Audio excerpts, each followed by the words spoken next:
What is going on? Happy Sunday, everybody. Coach, how you feeling? I'm blessed and highly favored, bro. What's good with you? Man, I'm blessed to see another Sunday, man. I have no complaints at all. Yes, sir. So, welcome everyone who is tuning in or will get a chance to tune in. Welcome to the Southern Baller Show. I am Jared O11 Green, of course, and this is my main squeeze, my homeboy, Coach 67 Sports TV. Southern Jaguar alum, historian, and he's also a real life coach. So, um, just excited to uh, tune in, have y'all tuning in. Uh, we're gonna talk again about what's been going on lately in the football world. HBCU, a little bit of HBCU. Of course, the divisional playoffs going on, and of course the drama that's been going on in the coaching carousel, and probably a little bit of the history of the transfer portals. So that's what we're going to talk about today. Um, Please like and subscribe and share the video. Please do that for me. I really appreciate it. Um, all the support I can get will be great. So God bless y'all. Thank y'all. Uh, and just want to go ahead and start with our new topic, coach. Is that okay? And I think you're gonna and like this a little bit. Let's get it. Let's get it. Yes, sir.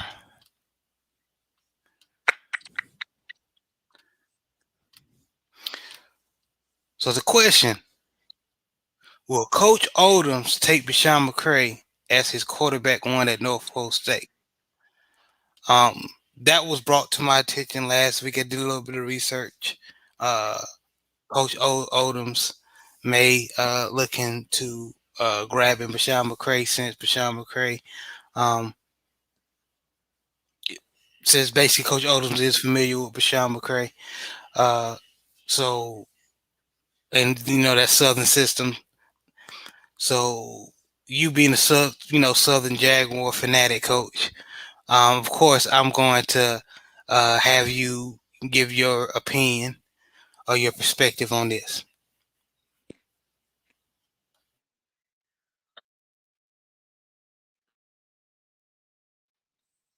Yeah, I think I think Coach Owens would definitely want Bashawn McCray. Would Bashawn McCray be interested in going to Norfolk State? The reason why Coach Owens really would want Bashawn McCray is because the last time Coach Owens went to the SWAC championship game in Southern, he had an excellent offensive line and he had a good defense. The thing Coach Odom's Alcorn State killed Southern with at the time was they had a great defense. Also, they had a great offensive line. In fact, the offensive line and defense at Alcorn was even better than Southern's offensive line and defense. But the thing that really was killing Southern was the mobile athletic quarterbacks, and the team that really represented that was the most was Alcorn State. So when he realized that he was getting killed by all these mobile athletic quarterbacks, you often heard me refer to Darius Skelton. Well, that's who he ended up going to get. Darius Skelton became his starting quarterback, and Darius Skelton led Southern to the SWAC championship game. And much like Bashawn McCray this year, he got Southern to the SWAC championship game against Alcorn State. But his inability to be able to pass the ball and the fact that he was a good playmaker, but he turned the ball over oftentimes. It led to Southern losing that particular SWAC championship game. And then the next year, with the COVID year, he did good in terms of, since that was Coach Prime's first season at Jackson State, and it was the spring season. Southern did well, and that was his last year at Southern. But Sean McCray is a carbon copy of Ladarius Skelton. They essentially the same quarterback. They're athletic. They're mobile.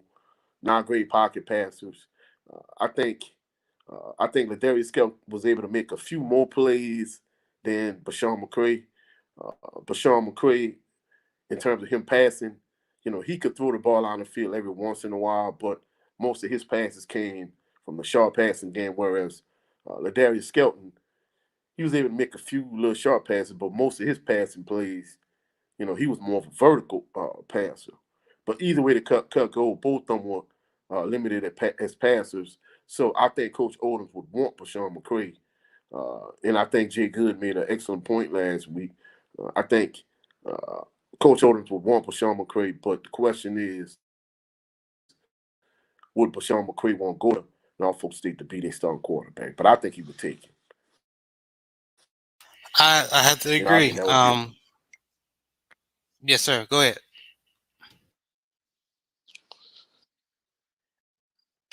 Oh no, I finished making my point. That was my phone dinging. Oh, okay. Yeah, that's why you pausing a little bit. Okay. Um, but I have to agree. I think Coach Odoms would know what to do with a quarterback like Bashawn McCray, like you said. Um, Coach Odoms had the Darius Skeltons, and other type running quarterbacks who wasn't, like you said, great pocket passers, but they knew how to use their legs more than their arm a lot of the times. So I definitely can see that um, that happened. But my biggest question though, Coach, is how will how you think Bashawn McCray will fare well in how well will he do in I should say in the MEAC in that tough MEAC conference? Well, it would kind of depend on the caliber of weapons that he had around him and the kind of defense he had. Because, see, the thing that helped Bashawn McCray, I mean, not Bashawn McCray, I'm sorry, the thing that helped Ladarius Skelton so much at that time was that Southern had a very good running game, and Southern had a very good offensive line, and Southern had a pretty good defense. Now, I think the thing that kind of tipped the scales in favor of Alcorn State was the fact that Alcorn State had a better offensive line and they had a better defense, and they had an athletic quarterback too, but he was able to make more plays from a passing standpoint. In addition to that, they didn't need to rely on him as much because they had a better offensive line and a better defense. I mean, at that time, what Jackson State defense was this past year, Alcorn State defense was that at the time. And the only difference is they didn't have to blitz as much as Jackson State did to wreak as much havoc and cause as much chaos. So I think it just kind of would depend on the weapons that Bashawn McCray, the type of offensive line he had, the type of running backs, and the type of defense he had. And, and I think he would really know how to use him. But in terms of the MEAC, I'm going to be truthful. I know the fact that MEAC had success in a Celebration Bowl against the SWAC recently, but I think from top to bottom, I think both conferences are top heavy, but I think there's a little bit more depth in the SWAC because there's more teams in the SWAC. Uh, I think maybe by the end of not this coming season, but the following season, I think Coach Olders might have Norfolk State in position where they could do something. So I think that would be a good fit for Bashawn McCoy because he started this entire year. He will be going into his junior year next year. So I think him and Coach Olders, I think they would be a good fit for each other. So by the end of by his senior year, I think they should be ready to compete if all things just kind of fell in line. Okay, okay. Yeah, I mean, um I agree wholeheartedly. I think if Bashawn McCray plays in the MEAC conference, I don't think he may not even start if Coach Odoms may is able to find a um, quarterback that can run and fairly pass decent enough to compete in that tough MEAC conference that you said that is fairly top heavy. as well as Sweat. Um, then yeah, me personally, I believe that he may be not he may not be able to play as far as starting quarterback. Yeah, I mean, and I think in many instances, it's not necessarily if a guy is good enough or if a guy is capable of starting. It's just more from a coach's standpoint, your preference. Because many times over the year, even with Coach Richardson, you know, I remember, they had certain quarterbacks, like for example, uh, we talk about Glenn Bubba McDaniel. Glenn Bubba McDaniel was the backup behind Bashawn McCree this year, and Ladarius Skelton, that year there. So had we had, a coach that valued more of a legitimate dual threat quarterback, I mean, to be truthful, Glenn Bo McDaniel might have been able to win two SWAC championships. But I think unless he had a quarterback that was more athletic than Bashawn McCree, I think he would lean more towards Bashawn McCree because his track record shows, hey, Glenn Bubba McDaniel could both pass and throw. He had Ladarius Skelton that was just a glorified running back the way Bashawn McCree was this past year. And he had uh, John Lampley, who basically was the equivalent to what Harold Blood was this year. And he started Skelton. He would play Lampley occasionally, and he had McDaniel at the end of the bench. And McDaniel really was the best of the both worlds. So I think it just kind of depends on, what your preference is. And like I said, I've seen it over the years where, hey, Coach Richardson started this guy, but I thought that guy should be starting. I mean, I've seen it many instances over the years, whether it's Yeah. uh, this guy. I'm like, so I think it's more of a preference. So, you might think he might not be good enough to play, but he might be the perfect guy for Coach Odom or for whatever coach. Okay. Okay. You being a coach yourself, I definitely would take um your words into consideration because um Bashawn McCray to us, he played okay last year, but in another system, he might just be like you said, the perfect quarterback, depending on the system. So definitely. Okay. All right. We're gonna move on to the next topic, and we're going to talk a little bit about the transfer portals versus the '90s versus now. So, coach, and I asked Jay Good the question. Him being a player, played college ball in a HBCU in Power Five school. Uh, how would you how would just put yourself in the position of one of these coaches today, right? So if no, I should come at you like this, coach. So let's jump in a time machine. Let's say we get Bear Bryant or um, even if we're gonna go so HBCU, we'll go Coach Eddie Robinson, and we'll grab those two coaches. You know what I mean? And bring him this generation. Would they like this transfer portal? How this transfer portal is going on nowadays? Or any coach from the '90s? I know that was Coach Bear Bryant, coach in the '60s and the '70s up to the '80s. But just to give an example of if those old school type coaches will like this transfer portal rules now today. What's going on, coach? I mean, truthfully speaking, I don't think they would because you have to realize. I'll give you an example, right? In the '90s, Charlie Ward won a Heisman Trophy, right, at Florida State. But people don't realize he didn't get to start until his junior year at Florida State. So in those days, like if you look at somebody like Dylan Moroder, he stayed 1 year and he left.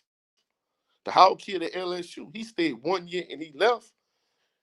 Players nowadays, if they don't start immediately, like if they don't start as true freshmen, like they ready to jump in the transfer portal and go to a JC, or maybe even go to another PWI, or maybe even come to HBCU. Whereas back in the '90s, first of all, if you played quarterback, especially if you were at a PWI, a Power Five type school like Florida State, you weren't gonna start a minimum of your until maybe your junior year if you were lucky. The reason being is because the landscape of the game was different. See, nowadays, these kids they know coverages like the back of their hand. Hey, they know if this team is playing cover one, cover two, cover four, cover three, whatever type of coverages there because they play so much Mm. 7-on-7, and they literally not only do they play so much 7-on-7, but they literally play year round when you consider like they going to all these different camps. They playing 7-on-7. They're doing all these different things. Whereas in the '90s, you actually had to learn the game. You weren't going to play as a true freshman unless it was. I mean, for you to play as a true freshman in that day and age, it was extremely rare. It was something that did not happen often. Whereas nowadays, guys won't start as true freshmen. In some instances, like Jay Gill was saying last week, these guys graduate early so they can go to this particular school and they could be ready for spring training, and so they could be ready as a true freshman. Whereas back then, that didn't happen. And in addition to that, also like Jay Gill was saying, if you were at a 1A school, a FBS school, and you want to transfer, if you were transferring to a school on that comparable level, just say for example, you at LSU and you want to transfer to Alabama or vice versa, you're gonna have to sit out a year. So you lose that year eligibility unless you had already redshirted. And once you graduated, you would get that year eligibility back in. So if you were at Alabama and you were a true freshman and you didn't get to start as a true freshman, you were upset. You said, all right, okay, I want to transfer to LSU. Well, you'd have to sit out a year. So if you didn't get to play your freshman year and you didn't redshirt, you would transfer to LSU your sophomore year, but you would have to sit out the entire sophomore season. And then you wouldn't be eligible again till your junior year. Whereas now with the transfer portal, and people don't really realize that the transfer portal really only came into fruition because of COVID. But the thing about that being said too, the reason why Southern really benefited so much from LSU was the fact that if you were at a 1A school, if you transferred to another 1A school, you'd have to sit out a year unless it was your senior year, unless you were a grad student or whatever the case may be. But the only way you could play right away is if you transferred on to a lower level school. So that's why in the '90s you saw so many guys like Nemesis Bates and Michael Hayes and Jermaine Sharp and Chris Cooper. That's why they all transferred from LSU to Southern. Is because if you transfer from LSU to Louisiana Tech or LSU to ULM or ULL, you'd have to sit out a season. But if you transfer from LSU to Southern, LSU to Grambling, or LSU to Jackson State, you would be eligible to play immediately. So that's why those guys they would transfer from LSU to Southern because, in all actuality, if you look at somebody like Micah Hayes, one of my coaching friends and I would argue about it all the time. He was like, well, he wasn't going to ever get to play at LSU because you had Josh Reed and you had Michael Clayton and you had all of these NFL caliber receivers at LSU at the time. But I'm like, dude, he was 6'5", 210. Even though he wasn't as fast as those guys, I mean, he had a basketball background, so he was able to high point the football. That's why if you look at Southern in like 98, 99, 2000, he was able to, make all of these catches. I mean, he was big, he was strong, he could catch a 5-yard, 10-yard curl. and he could take it like 60 yards. He wasn't fast, but he was able to break so many tackles because he was so much stronger than defensive backs that he was playing against. But if you look at the transfer portal nowadays, since Coach Prime was at J State, you know, a lot of guys see that HBCU option, but like Jacob was saying last week, the transfer portal is a luxury. You know, hey, maybe if you were at Alabama and you were 5-star, you didn't get to play. All right, I'm gonna hop in the portal. Now I could transfer to, I don't know, maybe UNC. I could transfer to Texas, to University of Texas. I could transfer to Notre Dame. I could transfer to USC. I could transfer wherever. So it's more of a luxury. But like he was saying, you have to be careful about what you're doing because a lot of these guys they go in the transfer portal and they get stuck. So unless a coach or someone is advising you, it'll be in your best interest to pretty much stay put where you are because even you look at someone like Jordan Lewis, it might have been a possibility where Jordan Lewis could have gotten the transfer portal and got stuck. But Coach Dooley was like, hey, hey, we welcome you back to Southern with open arms, and he just came back to Southern. Of course, I'm almost certain he didn't have the kind of senior year he would have liked to have, No, but nevertheless, the transfer portal is a luxury for a lot of players. Especially if you're a highly touted guy. You're a 5-star kind of guy, whatever the case may be. But the downside to it is if you jump in the transfer portal, you better be certain you have somewhere to land. And I think the social media age, you kind of if you don't have an in goal or in game in mind in terms of hey, I want to go to this one particular school, you better be able to recruit yourself and sell yourself. Like Dylan Moroder, he threw his practice footage, on Twitter, and that's kind of what got him the look he got. But it's more of a luxury. Traditional coaches like you said, Coach Bear Bryant, Coach Robinson, they probably would frown upon that type of thing. But I think they were such good coaches. I think they probably would adapt. And of course, Bear Bryant, his situation, and of course somebody like Coach Robinson's situation with the integration, it's kind of almost like comparing apples and oranges. It's different. Whereas like if you were elite black player doing segregation, hey, you probably wasn't going. Grambling probably was your best option at that particular day and time. Whereas if you look at somebody like Coach Bear Bryant, it was the same on the opposite end of the spectrum. He got all the elite white athletes, and then after a certain time frame, his other coaches showed him like, hey, you need to have you some black athletes because these guys are the fastest, the strongest, whatever the case may be. He eventually came around, but I think someone like him, he would adapt. Whereas somebody like Coach Rob, he was more old school, he was more traditional. But I think even as great as he was, he would be able to adapt and just like most coaches, are even somebody like Nick Saban, he gradually adapting, as we do this thing on the fly, with the NIL deals and the transfer portal, he's adapting every day. So Alabama isn't on top yet, but I'm certain at some point he'll figure it out. But just to kind of go yeah. back to what you're saying, it's a different day and age. It's more of a luxury for the players. The coaches are adapting, but I think if you're a great coach, you'll figure it out. And I just want to rephrase the topic: the transfer rules in the '90s versus now, which is the transfer portal. So, and Coach, you basically summed it up, hit the nail on the head. Uh, why some coaches in the '90s um would uh and Jay Good corrected me. They wouldn't be irritated, but it was it'll stop them from keeping um all that talent on the teams like they did back in the day.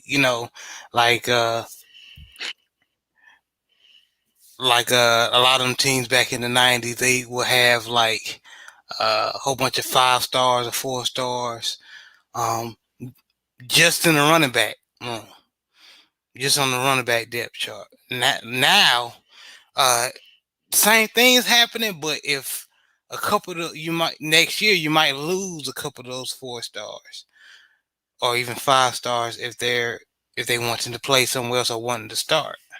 And if they feel like they're not being utilized enough, they will jump in the transfer portal. And like you said, uh, some of those players might get stuck depending on the type of talent the player is. So actually, the transfer portal will now in this generation um, benefits the 4 star to 5 star type caliber player. So somebody like Jordan Lewis, who's a damn good player. Don't get us wrong. He was a Buck Buchanan World Award winning in 2022. Uh, but I mean, he's a scheme. He won. He played The system. the system. Yeah, but he was Ate off that system. Thank you, Coach. He ate yeah off that system. I had to be he careful with my words. he He ate flourished. off that system. Go ahead. Yeah, he flourished more as a 3-3 stack, 3-4 type outside linebacker hybrid defensive end. Whereas they played some 4-2-5, but that's the beauty of 3-3 stack. That's one of my coaching friends. That's why he's so high on the 3-3 stack is because you kind of transition to multiple. Your defense is multiple. Whereas with the 4-2-5, he basically his hand is in the dirt. He's a defensive end, and in many instances he caught the opposing team's offensive tackles off guard when he blitzed. In certain instances, he had just line up wide and just run by him. But most of the time, he was blitzing, whereas they knew he was coming this year. He didn't catch anybody else surprising. Team schemed better for him, so it was more of the scheme and the system. And you brought up a valid point because in terms of like the transfer portal, because people don't realize in that day, like we talked about Florida State, but they had Warwick Dunn. They had Rock Preston. Rock Preston probably in the days time he would be a 5-star running back. And Yeah, Bobby Bowden had both of them playing at Florida State. And as good as Rob Preston was, he had to like take the back seat to Warwick Dunn. So in the day and age, he would not be patient enough to say, all right, I'm gonna be a backup to Warwick Dunn. He would transfer, to Alabama, he would transfer to LSU, he would transfer somewhere else. But the way the rules were structured at that time, University of Florida was a powerhouse team too. But he just couldn't transfer from Florida State to Florida. If he transferred from Florida State to Florida, he would have to sit out a year. Or if he transferred from Florida State to the University of Miami, he would have to sit out a year. But if he decided, hey, I'm gonna transfer to Bethune-Cookman or Tennessee State or Jackson State or Southern, he would literally just walk right into the start lineup, and he probably would be an NFL prospect. So that's why P. Richardson ate so much because he, he benefited a lot from LSU, and that's the reason why Nick Saban. That's why I said Nick Saban. He's gonna adjust. He saw so many of his players leave from from LSU and go to Southern and walk right into the starting lineup and become NFL prospects. He put that ban on players transferring from LSU to Southern. And people don't realize when you transfer from one school to another, the team has to kind of sign off on it.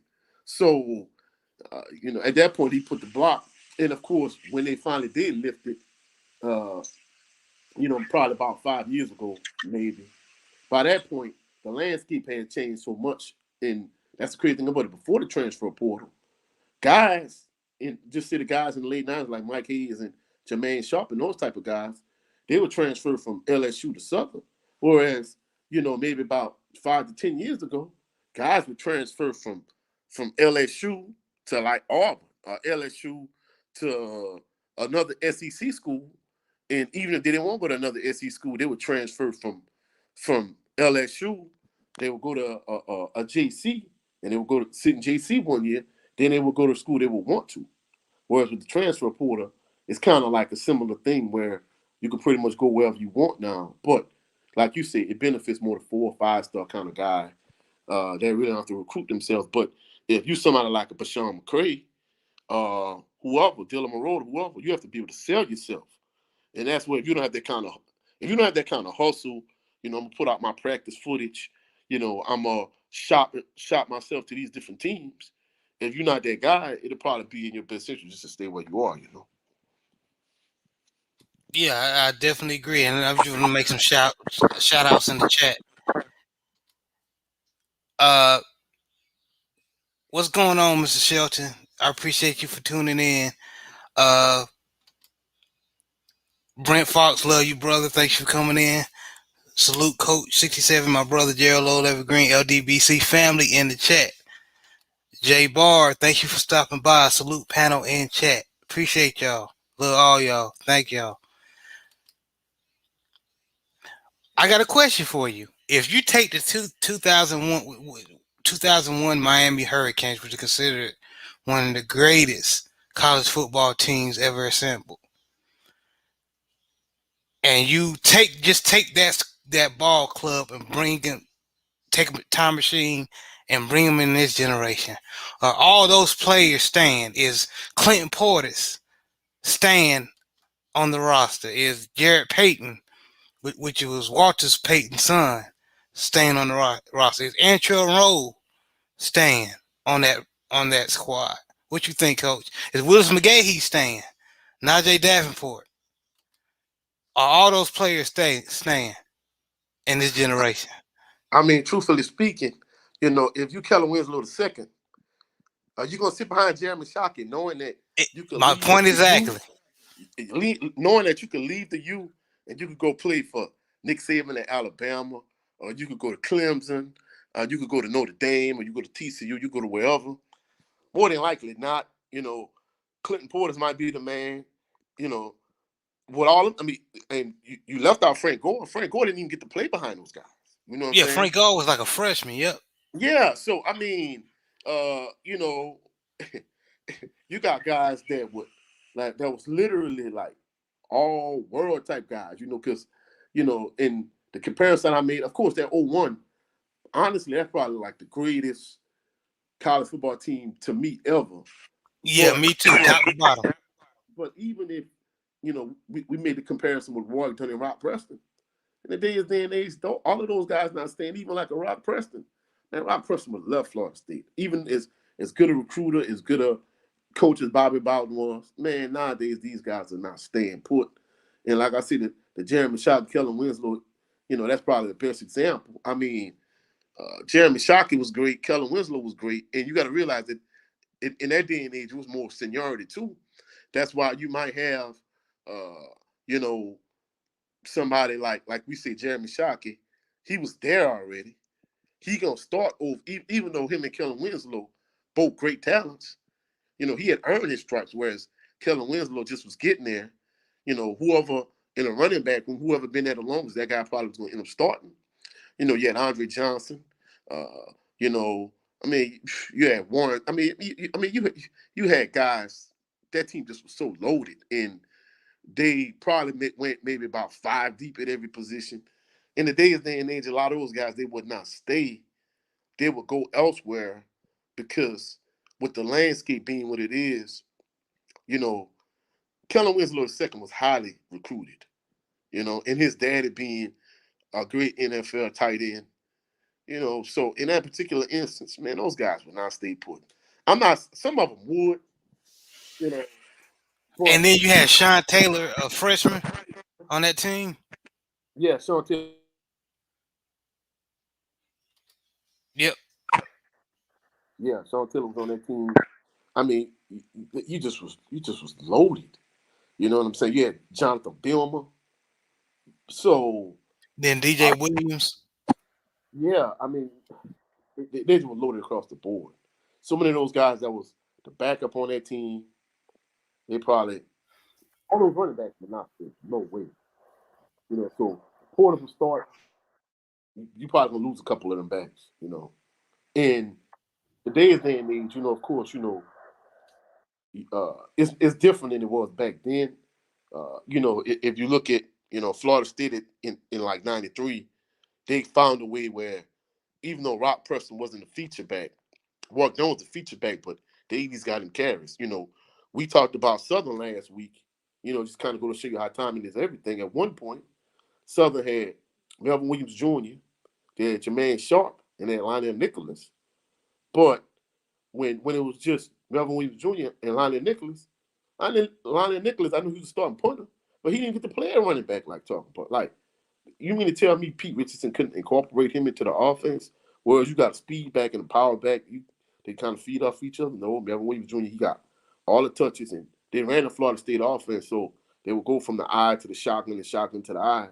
So when Melvin Williams Jr. didn't run the ball, they just got in the shotgun and they threw it. And then Lionel Nicholas would get like the end of the game type touches. And then the next year, Jermaine Sharp, who started running back as a sophomore at LSU, he transferred to Southern. And of course, Kevin Falk became the starting running back at LSU. And now Pete Richardson bumped Jermaine Sharp in front of Lionel Nicholas. So at that point, Lionel Nicholas is only just a punter now. He third string running back. You don't get no touches. And the crazy thing about it, we talked about how timing is everything last week. Literally, all three of those guys went on the team the next year, and Steve Warford transferred from Cal, and he literally walked right into the starting lineup. Whereas, had he been there maybe the previous year, he might have got to play, but you already got three talented running backs in front of you.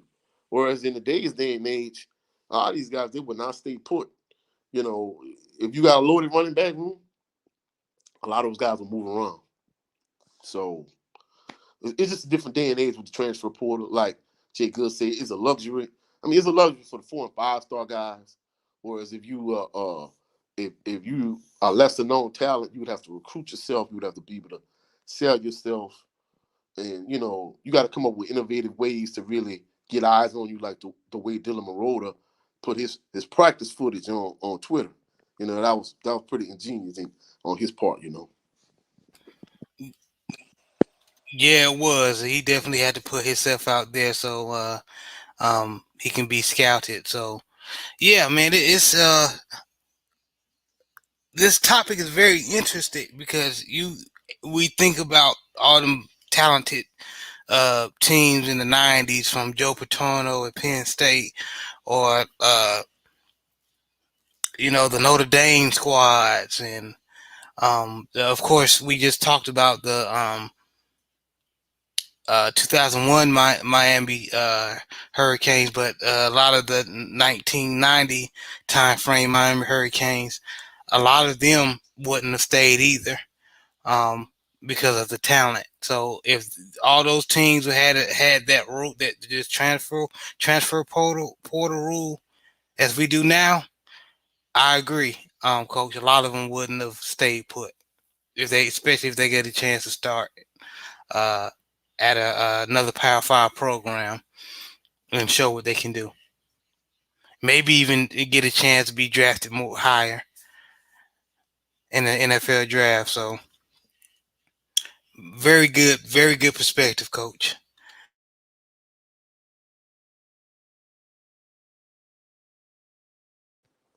And even with that being said, all the success Pete Richardson had in the '90s with all the transfer from LSU, would he have that kind of same kind of success now in the day and age with the transfer portal?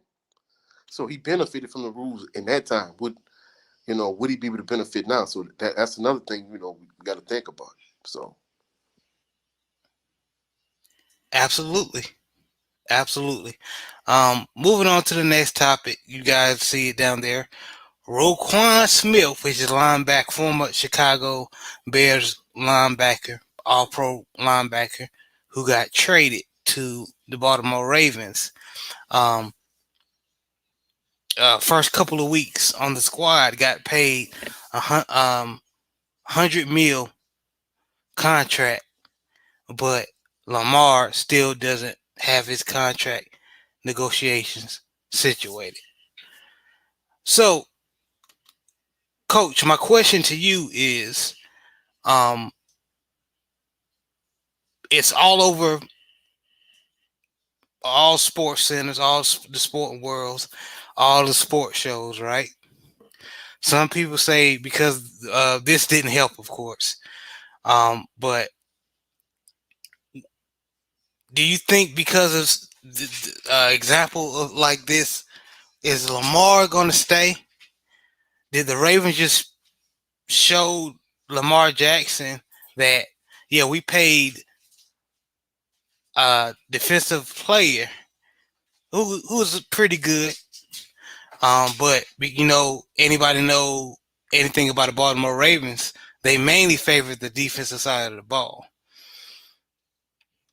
But nowadays, you got to have an offense that know how to score because the rules favor the wide receiver, especially if um, the new basically the new rules nowadays. They're trying to protect a lot of the players. God forbid, we don't want any more Damar Hamlins, right? So, but are the Ravens even trying to settle things as far as Lamar Jackson's contract dispute? What you think, Coach? Well, to be truthful, I mean, to me, in the media, they're saying all the right things. You know, Harbaugh Company, they basically saying, they have, he's confident that they're going to get a deal done. It's going to happen. It's bound to happen, and blah blah blah blah, and. But I've always been the type of person, you know, I'm not moved by what you say. I'm moved by what you do. And even though in the public they're saying all the right things, behind the scenes they not they not putting action behind what they're saying. And the fact that I understand Roquan Smith is the best defensive player they have on their team, but to me, I think it's a slap in the face to Lamar Jackson that you gave him $100 million, and he just literally just got here in the trade with Chicago, like right at the trade deadline. And this guy, you drafted him, he's been with your franchise, and you haven't paid him. And I mean, I understand in terms of the amount of money that the two of them looking at, it was like $150 million difference. Whereas, Roquan Smith got $100 million contract, and Lamar Jackson, he wants a $250 million contract fully guaranteed. Now, I understand the fact that he wants his contract fully guaranteed. That's a sticking point. The fact that he doesn't have a traditional agent that's a buffer between himself and an organization. His mom is his agent. That's another sticking point. But even with all that being said, from a personal standpoint, just being on the outside looking in, to me, it's an insult, just a slap in the face because he's been there, whereas Roquan Smith just got there, and you basically, I know he's earned his stripes with the Bears, but that's not as a Raven. So you giving him, he got the bag, whereas I kind of have to wait. It's insulting. And from a personal standpoint, I've been there because, one particular coaching job I was at the previous school, I had been there 2 years. This guy had been there 2 weeks. And, they made him the head coach and they wanted me to be his assistant. And I'm like, I'm not carrying him. I mean, I know what was going to happen. I was going to do all the heavy lifting and he was going to get all the credit. I'm like, man, I'm not doing that. And in this particular situation, I know Lamar Jackson is the best offensive player. Roquan Smith is the best defensive player. But even with that being said, I really just think in this particular situation is an insult, is a slap in the face. And I think when they gave Roquan Smith, when they gave him that contract, I think they sent a message to Lamar Jackson. I think this some animosity. Like we said last week, there's some animosity in that particular situation. I think if Lamar Jackson, if he could, he would just leave. But the fact that the leverage is on the Ravens side, they're gonna try to franchise tag him. He might not, he might not. He might just take the franchise tag. He might hold out, or he might just play 1 year to the franchise tag. They might try to tag him again, but eventually he may just try to walk away, or maybe he might make it clear to them, "Hey, I'm never gonna sign a contract unless it's fully guaranteed. So you just might as well trade me." Never know, they might trade him for someone like Justin Fields. I doubt it, because from an organizational standpoint, it would be stupid. Because Justin Fields, even though he's a good quarterback, he hasn't proven that he's a franchise quarterback the way Lamar Jackson is. So at the end of the day, I think they pretty much send a message to Lamar Jackson, you know, and I think it's sending a bad message to your team if you don't, like I said last week, franchise quarterbacks are few and far in between. It's not that many in the NFL. You got Lamar Jackson, you got, Joe Burrow, you got Uh, Pat Mahomes. Brady. He's in the twilight of his career. But it's not. Yeah, and Allen with the Bills. There's not a whole lot of franchise quarterbacks in the fact that this guy's the face of your franchise. You're not willing to go all out to sign him. You know, you setting a bad precedent for your team.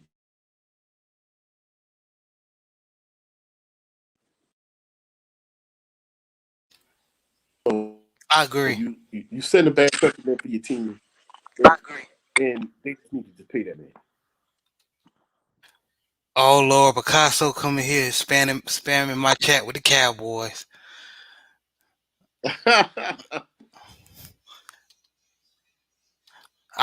You know what? I want to hope. I hope y'all Cowboys fan.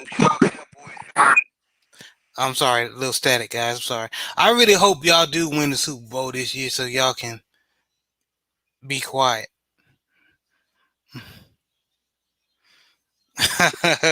Coach said that's gonna make it worse.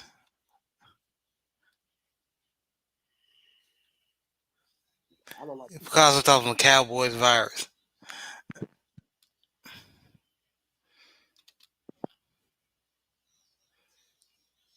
Yeah, the play. We're gonna talk about the playoffs. The Cincinnati Bengals won. Giants lost. Uh, it's 49ers Cowboys tonight, right? Yeah, 49ers Cowboys tonight. The Chiefs beat the Jaguars yesterday. Yeah, The Eagles, so yeah. the Eagles beat the Giants. Yep,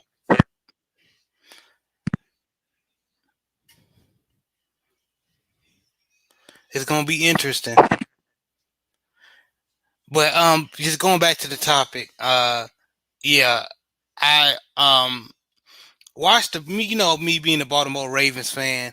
I watched the press conference with our general manager, uh, Eric DaCosta, and of course the head coach, uh, John Harbaugh, and they basically were saying they're going to try to get the Lamar Jackson deal done, and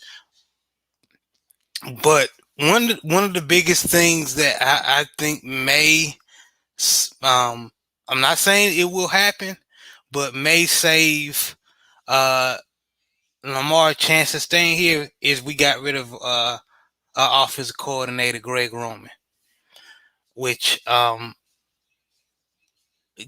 coach dropped out, but it's okay. He's gonna come back. But uh we've been trying to get rid of Greg Roman for Baltimore Ravens fans wanted to get rid of Roman for uh a long time because his offensive play calls was very predictable. Um, don't get me wrong.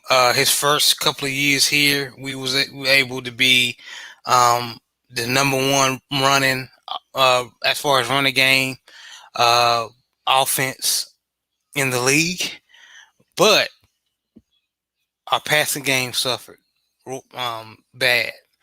So basically, Lamar wanted basically more weapons to help him improve the passing game, and we just didn't do that at all. We did a poor job surrounding him with the weapons. We surrounded him with tight ends, but we surrounded him with a lot of um, so um, wide receivers.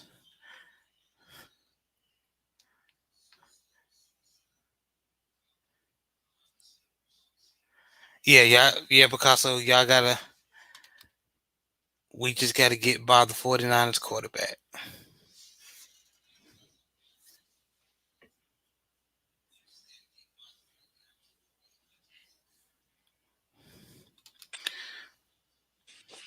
Welcome back, Coach.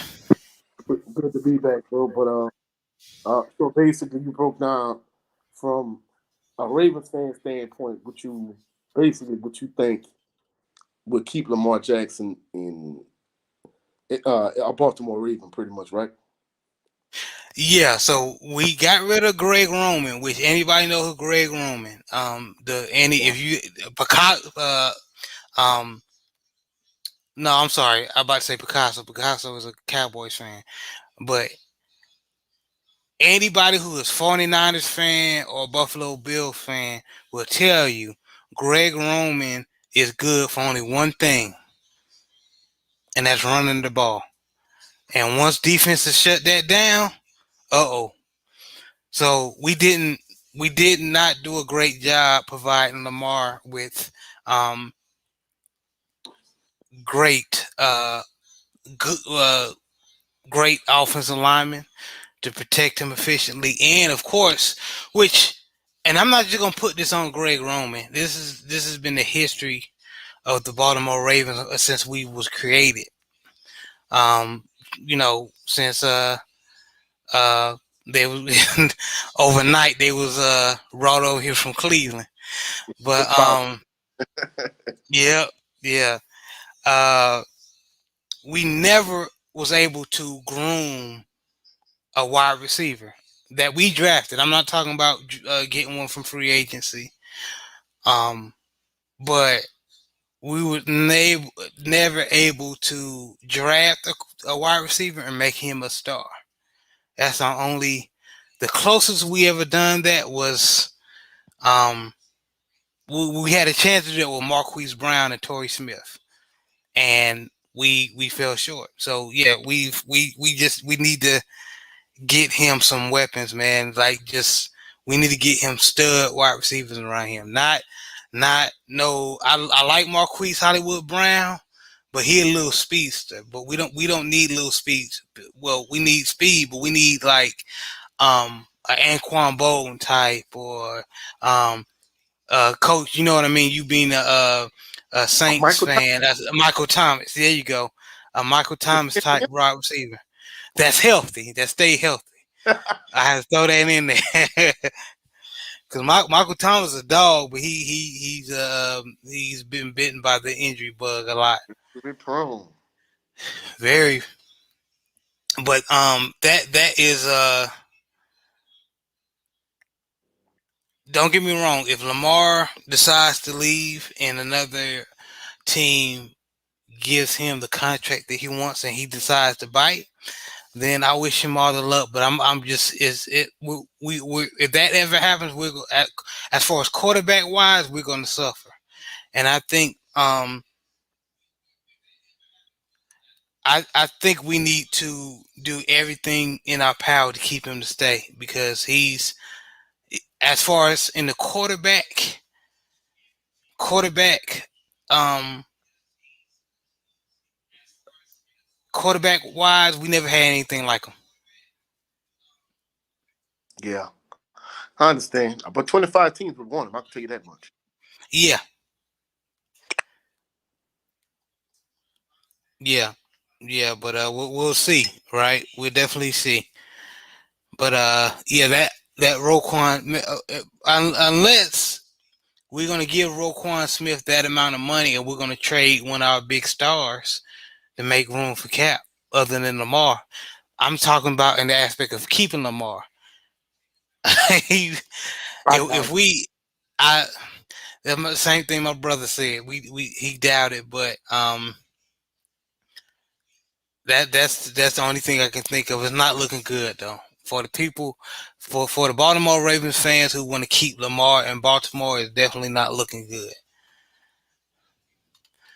Who winning the game? I know who's playing. The Cowboys and 49ers just started. Oh, okay. But we're not gonna finish the show. We're not gonna rush. Uh, Give me 1 second.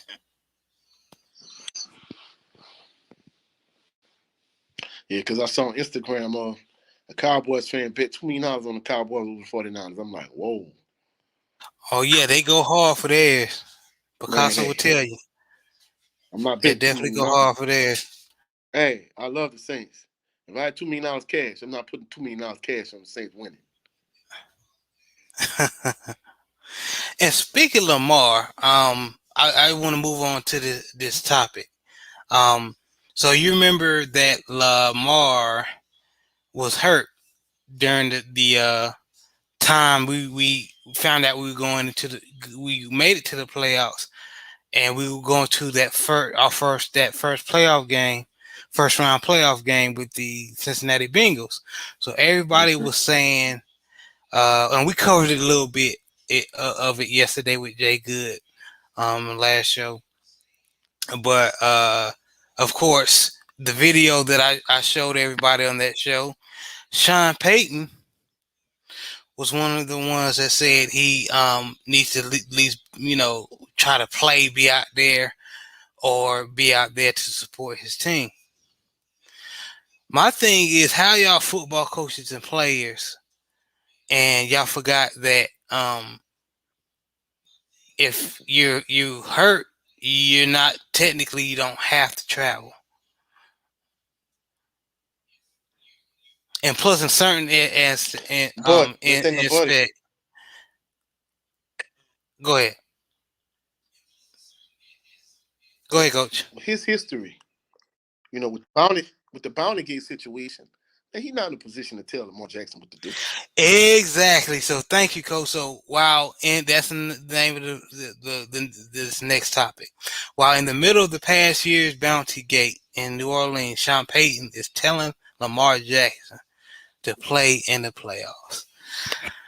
So, Sean, if those who you don't know, a couple of years back, and you got to help me remember you being a Saints fan, coach. What was that? What I know is in the old 10, the 2010s, Yeah, right? it was like 2010. They won the Super Bowl in '09 and show finish. In the following season, they had a bounty gate situation where basically, players were getting additional compensation for like injuring players, that sort of thing.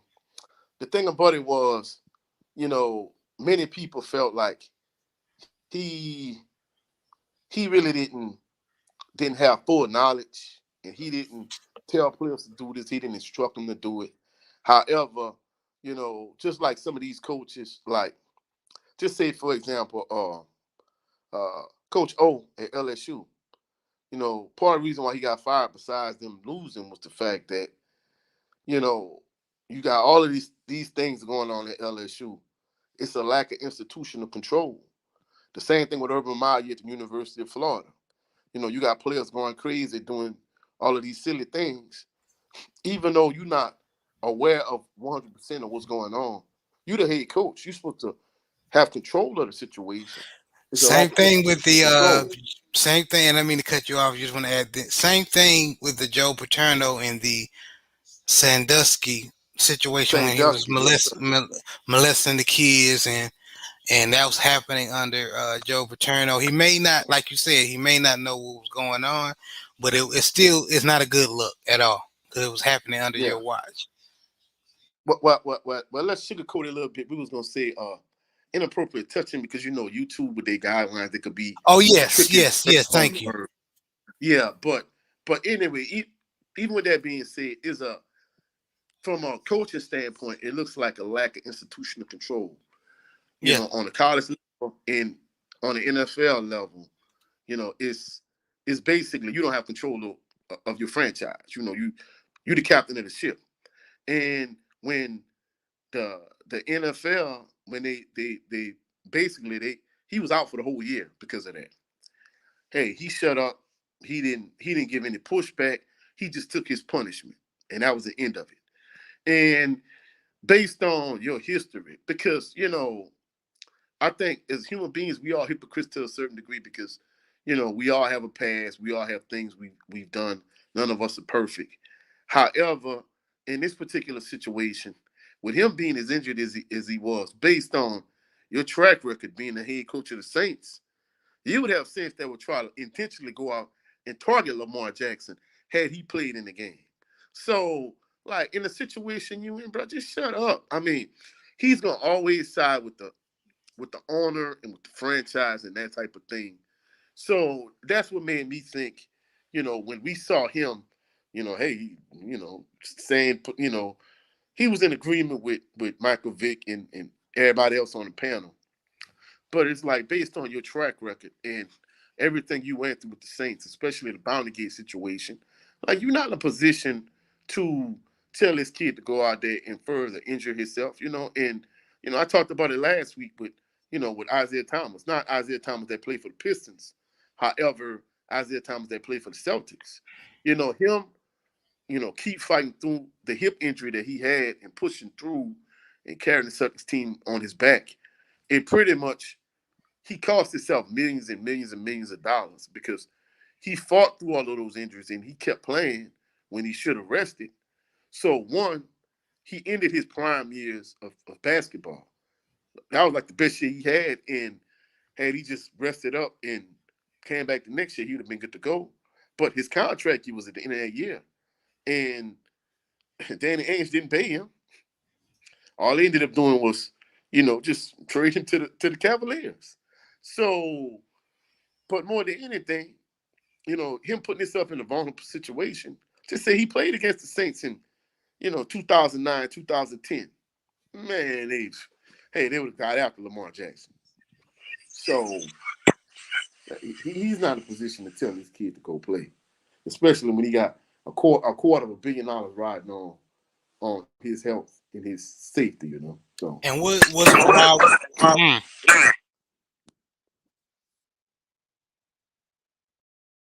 sorry for the static, guys. Wasn't Rob Ryan on that staff?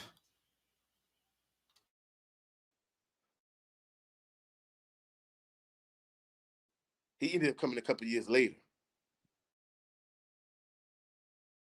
Okay, just want to make sure.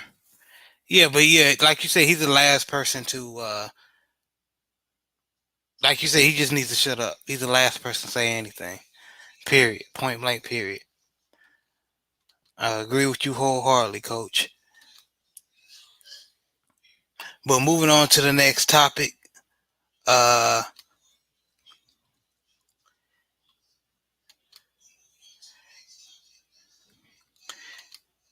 who you think is gonna win the Super Bowl, Coach?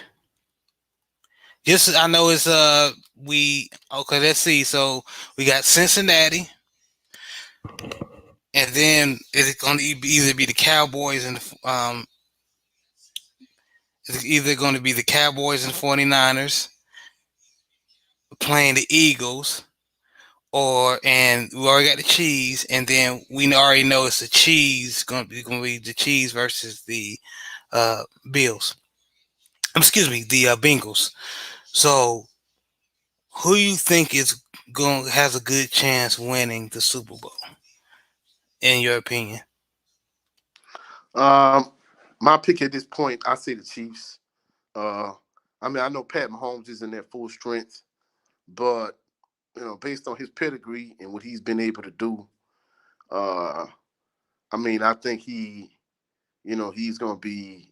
I think they're going to be the team to beat. But the crazy thing about it is, since I'm in South Louisiana, Joe Burrow, he played for LSU. A lot of people within my orbit, they all picking the Bengals because of Joe Burrow. But me personally, I'm gonna go against the grain and I'm gonna say the Chiefs.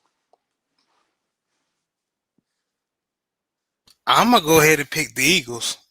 I like them from top to bottom, and my uncle being a Eagles fan, um, I know he's gonna love that. But I just like them from top to bottom, and of course I will be wrong. They still have to play the Cowboys or the 49ers, whoever is the victor of that game. But I just like the Eagles. Uh, just their talent from top to bottom, O line, offense and defense on both sides of the ball. They got your boy CJ. CJ Gard, what's it? He got two. CJ Gardner Johnson. CJ CJ Gardner Gardner Johnson. Johnson was balling Yeah. yesterday, man. I, And I then told you. I told you in That the D second line is quarter decent. that was a bad move. Secondary decent. Yeah, it was. It was. I would have kept him. Um, Secondary is decent. Not world beaters, but they're able to get the job done if that D line do his job. What they have been doing. Hassan Reddick is balling. Brandon Graham, he's a little bit longer than two, but he's still turning that corner, trying to get to the quarterback. The interior, um, Jordan Hargrave, South Carolina State alum, is wreaking havoc in that middle. I mean, and I think they signed Sue, right? Don't Is Sue still on the squad? Uh, I don't know. I know at one point, he was talking about retirement, and they ended up picking him up. So I don't know if he's still there or not. Uh, he is. Yeah, and He's still on the squad. and the crazy thing about it is, it didn't hit national news yet, but in terms of C.J. Gardner Johnson, we always talk about there's more to it behind the scenes. Him and the Saints couldn't come up. They couldn't agree to terms in terms of getting him a contract extension. They 53 million over the cap anyway, so I don't know. I don't know if that'll work out anyway. But the crazy thing about it is the way the was camp was coming out like locally is the fact that it was more to it. It felt like he was like maybe he was gonna be a locker room cancer, whatever, whatever. And I'm like, man, that's just a way to justify not paying him. You know. And as a Saints fan, as much as Tyrann Mathieu was great at LSU, I'd rather have C.J. Gardner Johnson in the Saints secondary right now, as opposed to having Tyrann Mathieu. And that's just my personal opinion. That's saying a lot, coach. And I Yeah, can see that how just watching him play and his attitude, and I can see why you would say that. So I'm not going to say you're a total fool for saying that, but I can see where you're coming from, because he's just a baller, man. he is. He's And, about and Tyrann Mathieu, a beast. Don't get us wrong, but but I mean, they similar players, but a couple things that kind of favors C.J. Gardner Johnson. And first of all, in terms of just height alone, the hunting badger might be 5'8". C.J. Gardner Johnson is like 5'11". So in many instances, just from a height standpoint and coverage, that it kind of tips in C.J. Gardner Johnson favor. But in addition to that, C.J. Gardner Johnson can play in the slot. He can play corner. He can play free safety. He can play strong safety. So he has a little bit more versatility than Tyrann Mathieu. And then lastly, Tyrann Mathieu, he had a certain aura around him when he was at LSU.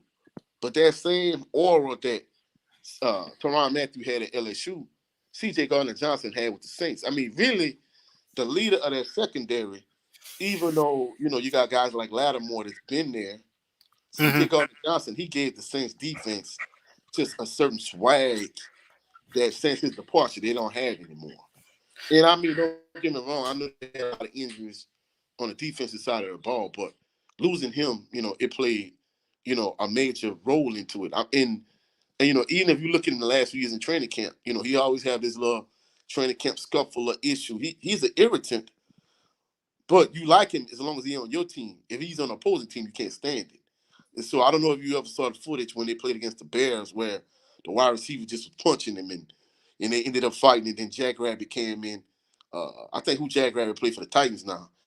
He came jump in but that's the type of irritant he is where he could just get the opposing team to won't fight him. I mean, I don't know if you ever saw it, but you'd have to Google it where the Bears wide receiver just was punching him in the face. I mean, that's how much of a irritant he is. But he gave Oh the yeah, he Saints. talks smack. Oh yeah, he gave the Saints defense a certain swagger that they just don't have with his absence. Even with all the talent they have on the defense side of the ball, they don't have that same swagger since he's no longer there. Wow. Well, let me ask you this, cause what's another? I know you picked the Chiefs. What's another team that you can see making it to the Super Bowl and possibly Well, winning? well, I'm gonna just be truthful. Coming up as a kid, my dad was a big NFC guy, but in this particular context, I would favor. any team coming out the AFC over whatever team comes out the NFC, if that makes sense.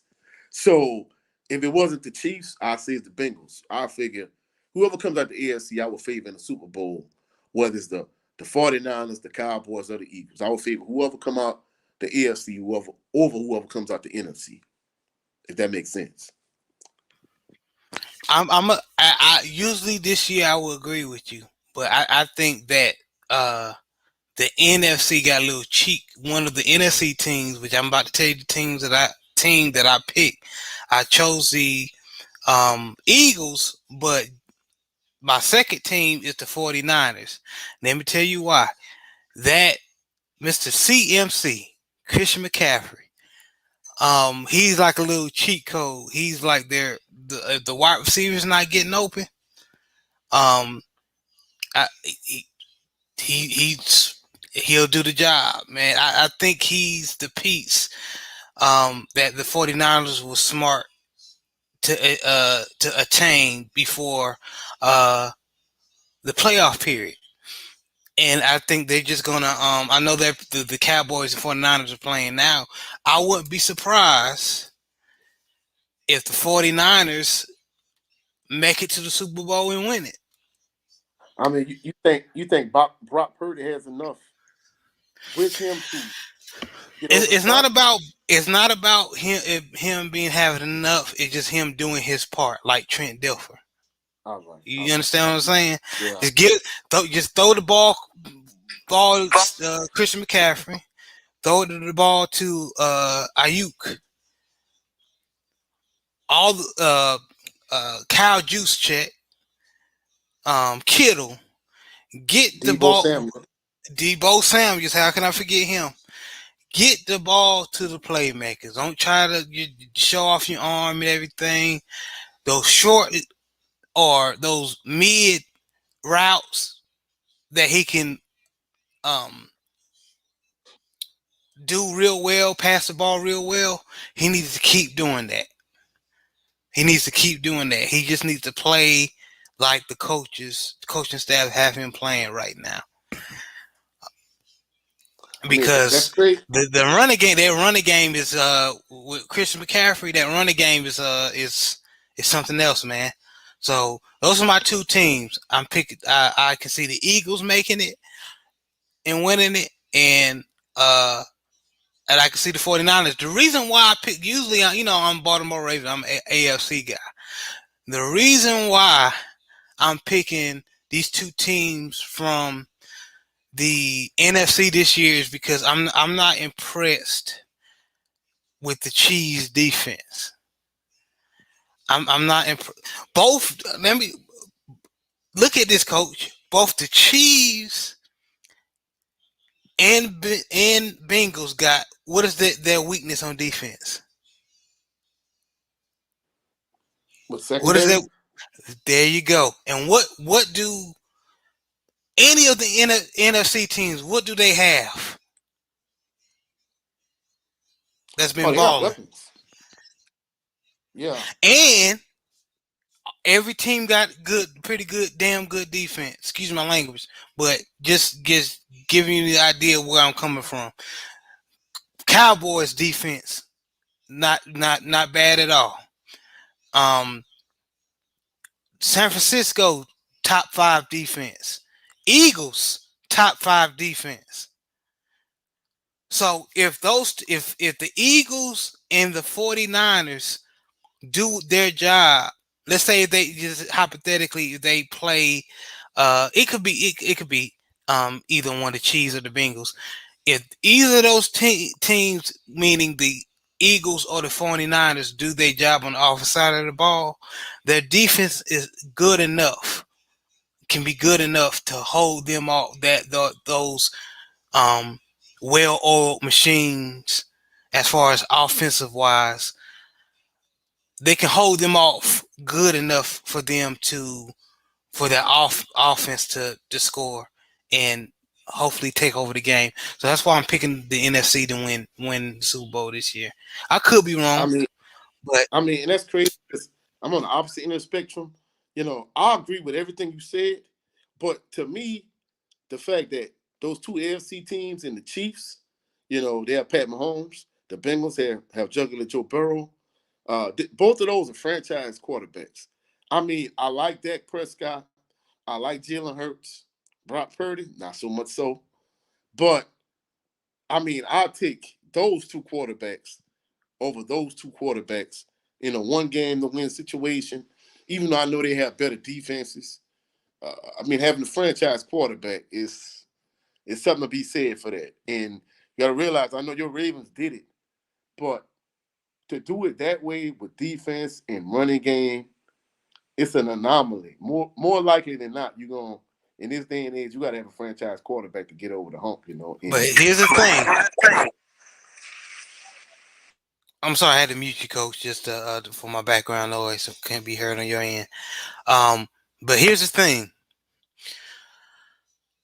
My Baltimore Ravens, when not 2012, we had a little bit of offensive weapons, right? In 2000, we just had uh, running back, running backs that could move the ball at will, all right, move the chains. No wide receivers. In this day and age, if you don't have a passing game, you're not going to win, right? Even for the worst team. That's why the Baltimore Ravens, they're we. That's why if we get rid of Lamar Jackson, we're going to suffer. But anyway, going back to my point, no, Brock Purdy is not um, Patrick Mahomes. At um, not nowhere close to it, but they can move the ball. So if you can move the ball offensively and efficient enough, and your defense balls out, you're a well-oiled machine. On both sides of the ball, and I'm sorry, the Chiefs and the Bengals are top heavy as far as they're very top heavy on offense, but they can be exploited on defense. So don't get me wrong, the Bengals have two great pass rushers in Sam Hubbard and Trey Hendrickson. But if they don't get there, whoever Eli Apple on is gonna have a big night. That's all I'm saying. That's all I'm saying. Go ahead, Coach. yeah, and Trey Hendrickson, he was a beast when he played for the Saints. Now Eli Apple on the opposite end of the spectrum, I was happy the Saints got rid of him. That boy was trash. So I agree with you. If Hendrickson and Hubbard can't get home, it's gonna be a problem with Eli Apple on the back end. But Hendrickson, he a dog. I mean, at first I thought he was feeding off of Davenport and Cam Jordan and David Ayumato and Shy Tuttle. But the next year, when they played against him up close in person, I'm like, yeah. Even this year, I'm like, bro, why did y'all know he played for y'all? Why y'all didn't just double him? But when you got another dog on the opposite end, it's hard to double. So Yeah, you're right. But so you pick the Chiefs, I pick the Eagles. So, but yep. that's And my go ahead. backup team is the Bills, and your backup team is one of those two teams between the 49ers and the Cowboys. So Yeah, yeah.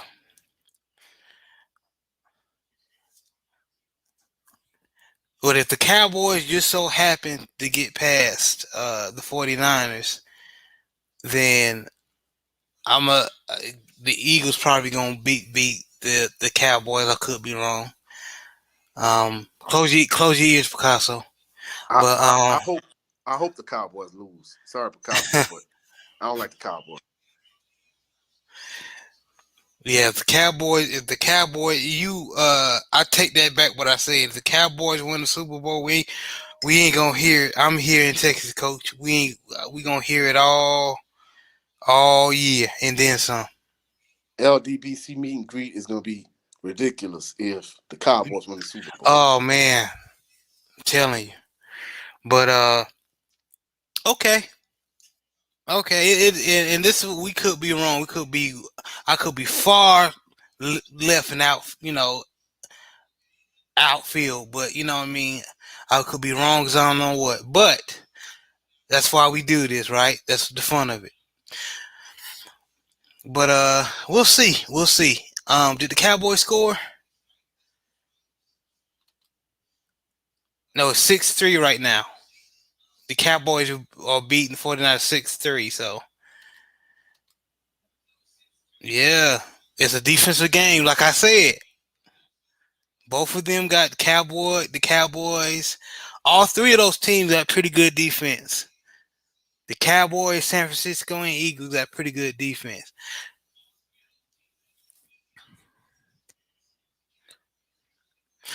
But let's move on to the final topic, Coach.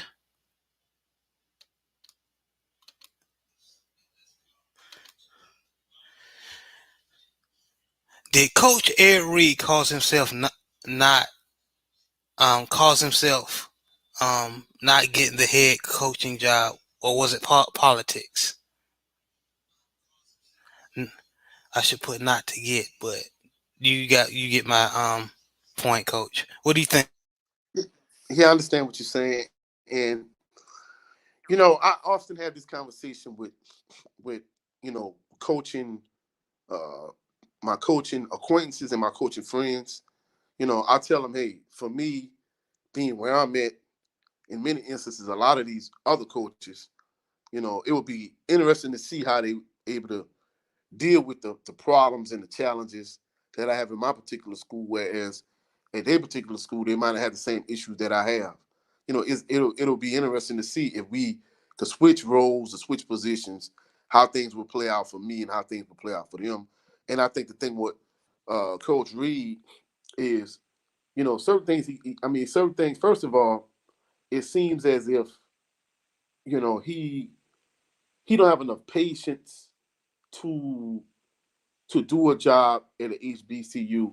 And don't get me wrong, I mean, it's not about whether he has the knowledge of the game or not. I don't think that's in question. But, when you're at an HBCU, first of all, you have to have a certain level of patience. First of all. Second of all, you have to have a certain level of professionalism. And, just it's just kind of like alluding to what Jay Good said last week. It's not the fact that what he said was wrong, but it's more so the way he said it. The way he said it, he rubbed a lot of people the wrong way. And then, in addition to that, you have to realize, you're talking about the people that's employing you. So you can't call them MFers and that type of thing.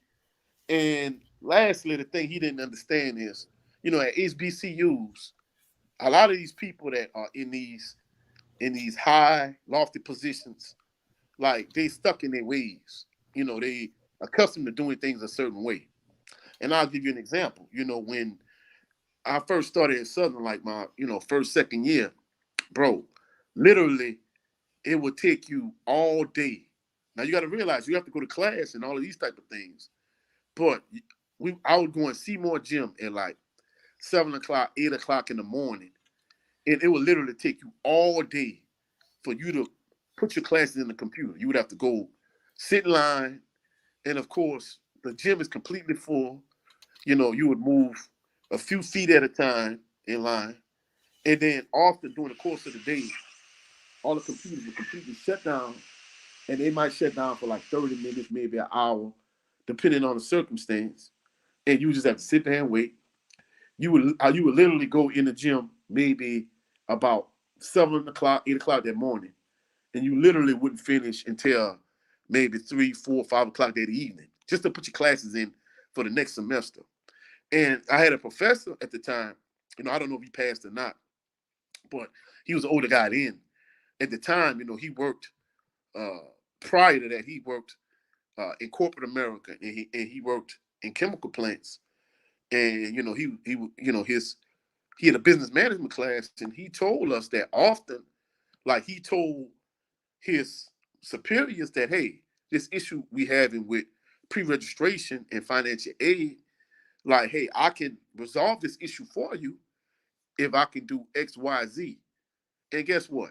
They had an opportunity and a chance to fix those issues, but they didn't want to. They didn't care to because they were stuck in their ways. And then we had other instances where, I don't know, one of the like the issues, stigmas that HBCU have around them, in Southern in particular, is the bureaucracy. Whereas, like many instances at Southern, I know my niece, she's going to Southern. I've had like countless and numerous family members that went to Southern.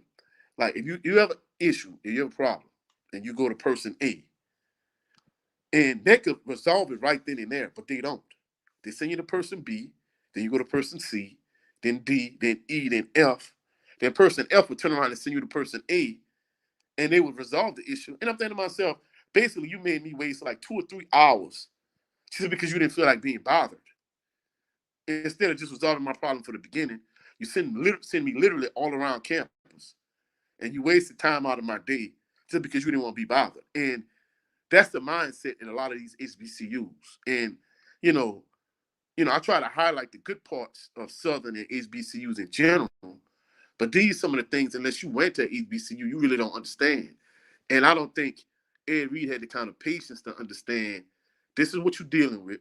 You have to have a certain level of professionalism. You have to realize, just like Coach Prime realized, he really came to the realization that a lot of these administrators at these HBCUs, they stuck in their ways. And it's as much as you want spark change at these HBCUs, they'll change you before you change them. And in this particular situation, it's not like he needed the money, but it would have been a good opportunity, just like it was for Coach Prime. Him going to Jackson State, it opened doors beyond Jackson State, not only for him but for other coaches as well. So the point I'm trying to make is, I think being the kind of guy that he is, he raw, it's raw emotion. He's unfiltered, he's uncut. I don't think he was really the guy for Bethune-Cookman. He really wasn't cut out for that particular type of job. And, even on the upside of it, you know, he's a Hall of Fame caliber safety, but, he doesn't have that type of like magnetism that Coach Prime had. And I think Coach Prime was advising every step of the way, but I just don't think he had the patience to be able to deal with some of the issues that Coach Prime was able to navigate when he was at Jackson State. So I agree, and I'm just want to welcome one of my LDBC brothers, Brent Fox. What's going on?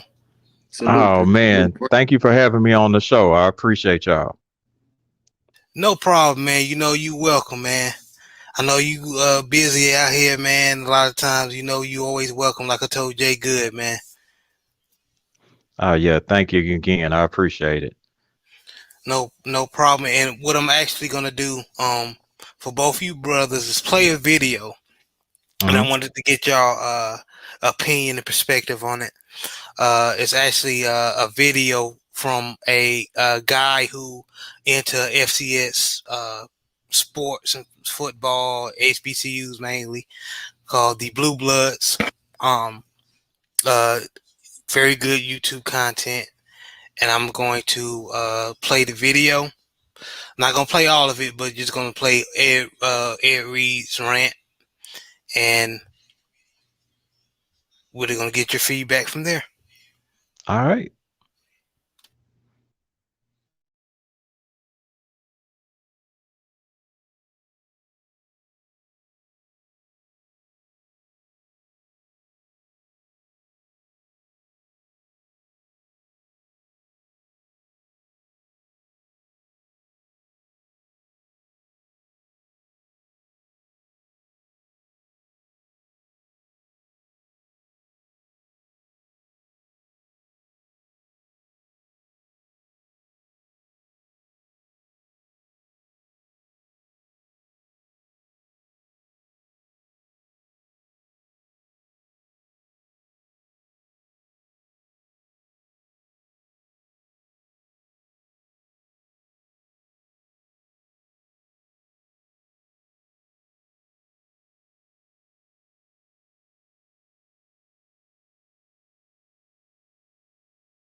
My God.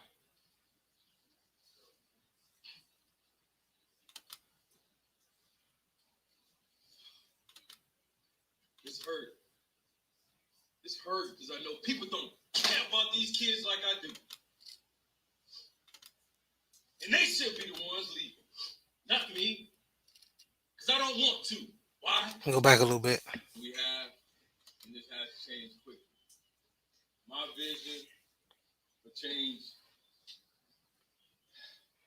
probably moving too fast for a lot of people. I'm not withdrawing my name as they saying. They don't want me here. They do not want me here because I tell the truth. Yeah, I never had this many people here in the recruiting time when Coach, I've been saying that. We've been here at 3 o'clock in the morning sometimes. I even slept here one night to make sure I was comfortable when I was. My God.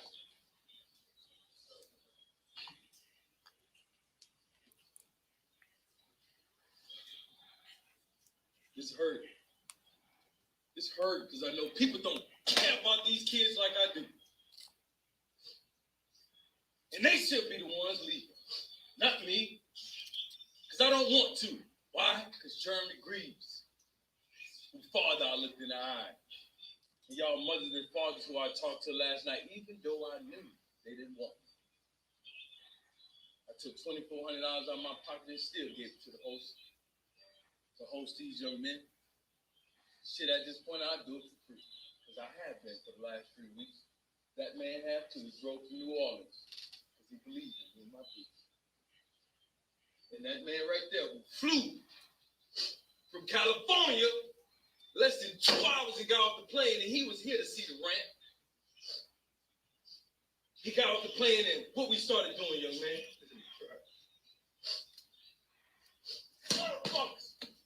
Yeah, I curse.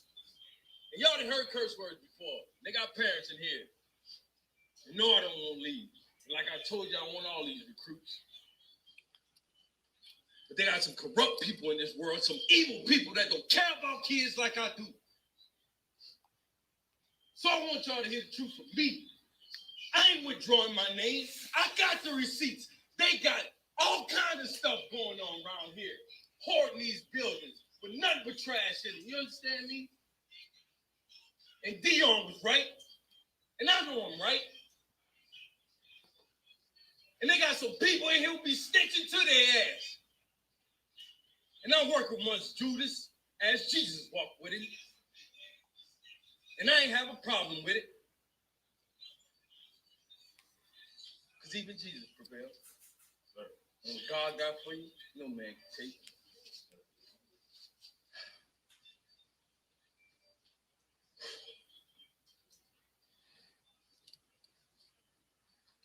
I told these young men, I don't care who we play, because I don't.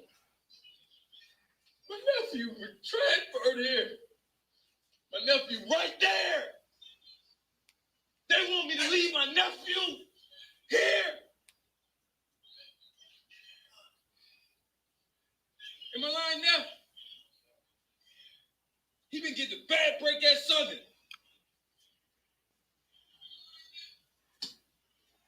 Some evil people, man, that don't care about your kids. But I was here because I wanted them all, like I told y'all last night, and I still do. And if somebody gave me a job, they all could come. Probably won't happen. But I'll tell y'all this. My brother died 11 years ago around this time, and we buried him. And I was in the NFL in the cold tub icing when I found out. And I didn't go home. I played the game on Sunday because that's what he wanted me to do. Just like I want y'all to keep going, regardless of what happens today. Amen. Our crew services cars from bumper to bumper. Oil change, tire rotations, repairs. Purdue University Global. Apply now at purdueglobal.edu. Oh, bad, y'all. That's what I've been intelligent guy. Right? Is that right? Yes, sir. Pick up trash tomorrow because that's what we would do, right? Yes, sir. We was gonna do it anyway, right? Yes, sir. Jaden, where you at? What you said, Jaden, last Sunday?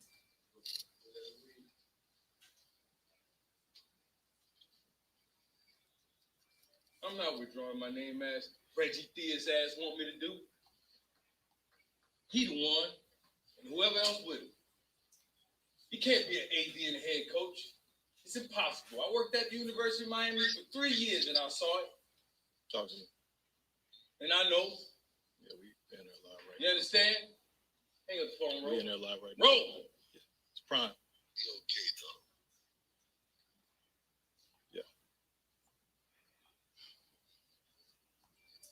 Y'all understand what I'm saying? It's bigger than football. Teaching these young men about life.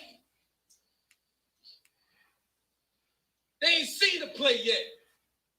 We don't even have a practice field. Less than a week we've cleared this land y'all see over here. Less than a week. Because a man came from Baltimore who saw me come into his neighborhood when I was a rookie, talked to his neighborhood, his mom strung out on drugs, his daddy not in his life, and I talked to them and he said, I'm here for you. What do you need?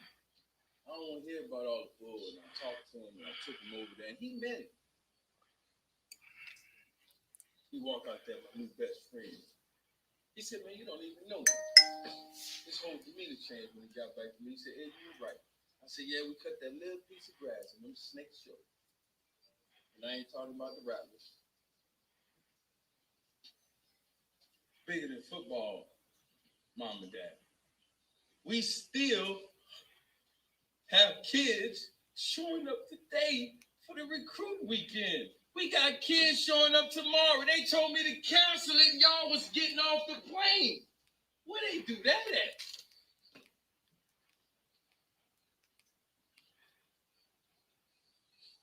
I'm not withdrawing my name. Sis, read the quote. Read the email, sis. Read the email, sis. Bethune-Cookman University has announced that Ed Reed has withdrawn his name for consideration for becoming the next head football coach of the University Devils at the end of the draft. It's not happening. I ain't withdrawing my name. Y'all saw me last night. Did I sound like I was leaving? Did I sound like this was a problem, like y'all, like I was getting fired or something?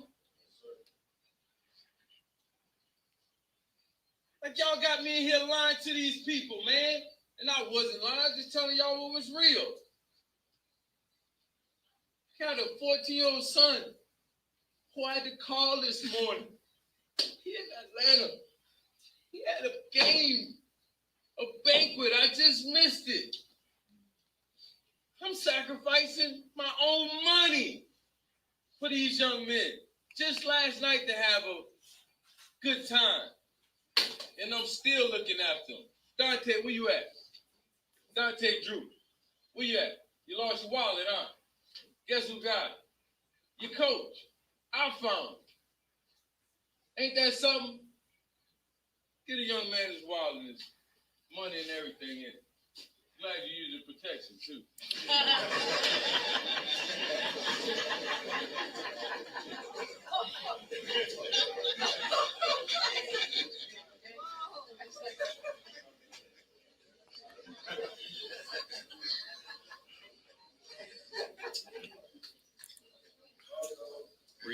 Read. I just sat, stood, grew up in the eye of the hurricane for a long time. If you know anything about a hurricane, right in the eye is calm. Even in this moment, I'm good. But I hurt for these young men. That's what I hurt for. That's what the tears are for. Because I know what we've been working on. So much more than football. I ain't camped for 20 years. I've been doing this, working with kids. CT done it together, and his kid is being recruited now.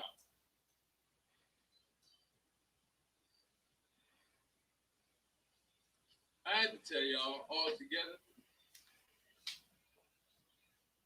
They don't want me here. It's not me. That's just the truth. It's not me. I would not do that. I'll speed it up a little bit, fella, guys. Bro, you can't do that. Commercial.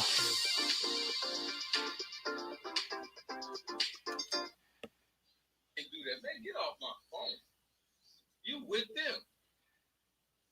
You playing the game. I don't play no game. I ain't got no time to play no game. I never did. They didn't do their research. They thought they was getting, like, a better word, a dumb job. Not. That's who y'all had raising y'all kid here. But good, man. Not perfect. We all make mistakes. And I apologize for mine. And I told them that they have to be professional. It's a teaching moment. Have we used it as right, David? I had individual meetings with these young men, and we started by playing chess. Not checkers. But I said, all of y'all got one move. Y'all got to learn to work together. It's chess, young man. They're not even playing chess. They don't care.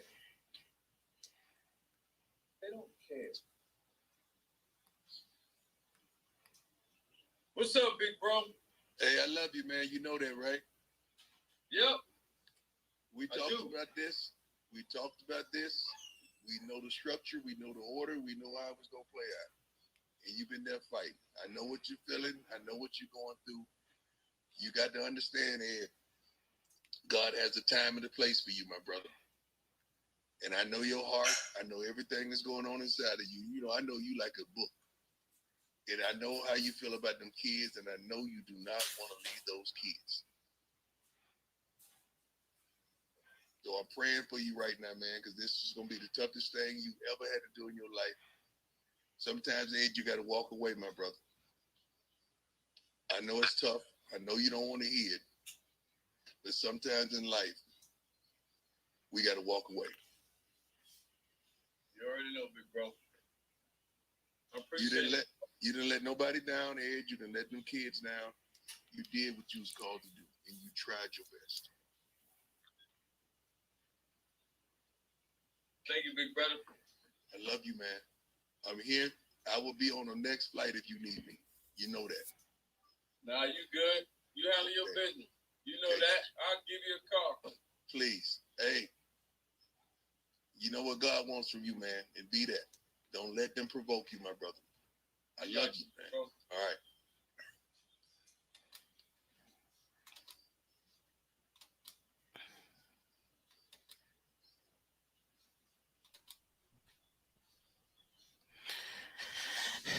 And that was it. Oh, okay. So starting with since Brent Fox just getting on,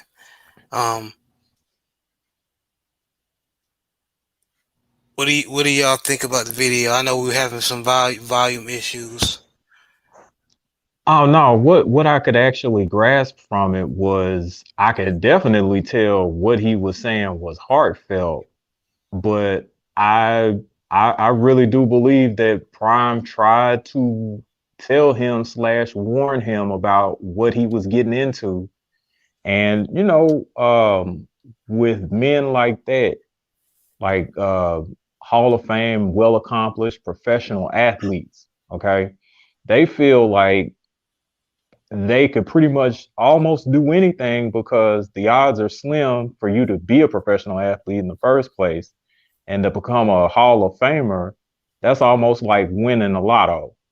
So that's almost like the odds of winning a lotto, rather. So if you feel like you can overcome that, then this should be no problem. But the issues that you actually face, unfortunately, with the the historically black universities are like Coach 67 has said. You got staff that are just basically stuck in their ways.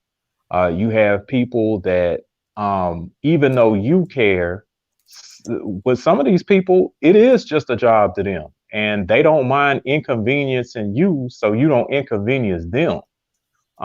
And then, of course, they're not drawing in the money like these major Power Five universities are. So, that's also a huge issue too. But yeah, I just think that Ed Reed, sorry, just kind of went in there. He was very optimistic about what he could actually do because he saw Coach Prime be successful, and he thought that he could follow that model of success. And when he got there, it was completely different.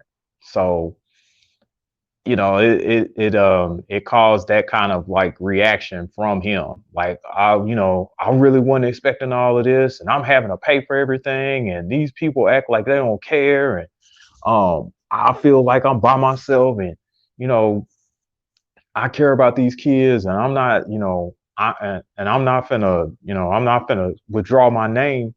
But at the same time, it's like, well, when you come to these types of universities, unfortunately, and I have to use that term unfortunately because it kind of brings you crashing down to reality. Hmm. Unfortunately, we just even with universities and higher education programs, we just don't take care of ourselves the way that we should. And I'll just leave it at that. Well said, brother Brent. Well said, um, and just to say something, make sure you're not biting off of anybody else's I'm not biting off nobody else's video. That video we just shared was from the Blue Bloods. Um, uh, he's a HBCU content creator. Please go like and share his video, subscribe. But like you said, Brent Fox, man, it's very um we got to we got to do each other better, especially in these in the this educational in the educational world in this aspect. But all right, I see you. Okay. But I just saw a article in Sports Illustrated. The Bethune Cookman football players are trying to set a petition to try to hire back Ed Reed.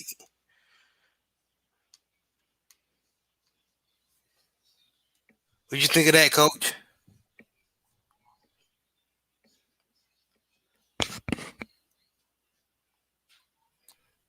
Uh-oh. Can Did you he hear me? drop off or was that me? No, no, no. That was him. Oh, okay. I don't think he could hear. Oh, okay, gotcha.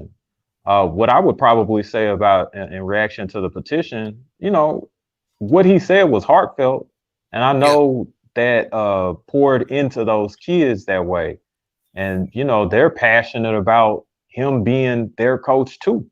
So I definitely understand the sentiment behind it.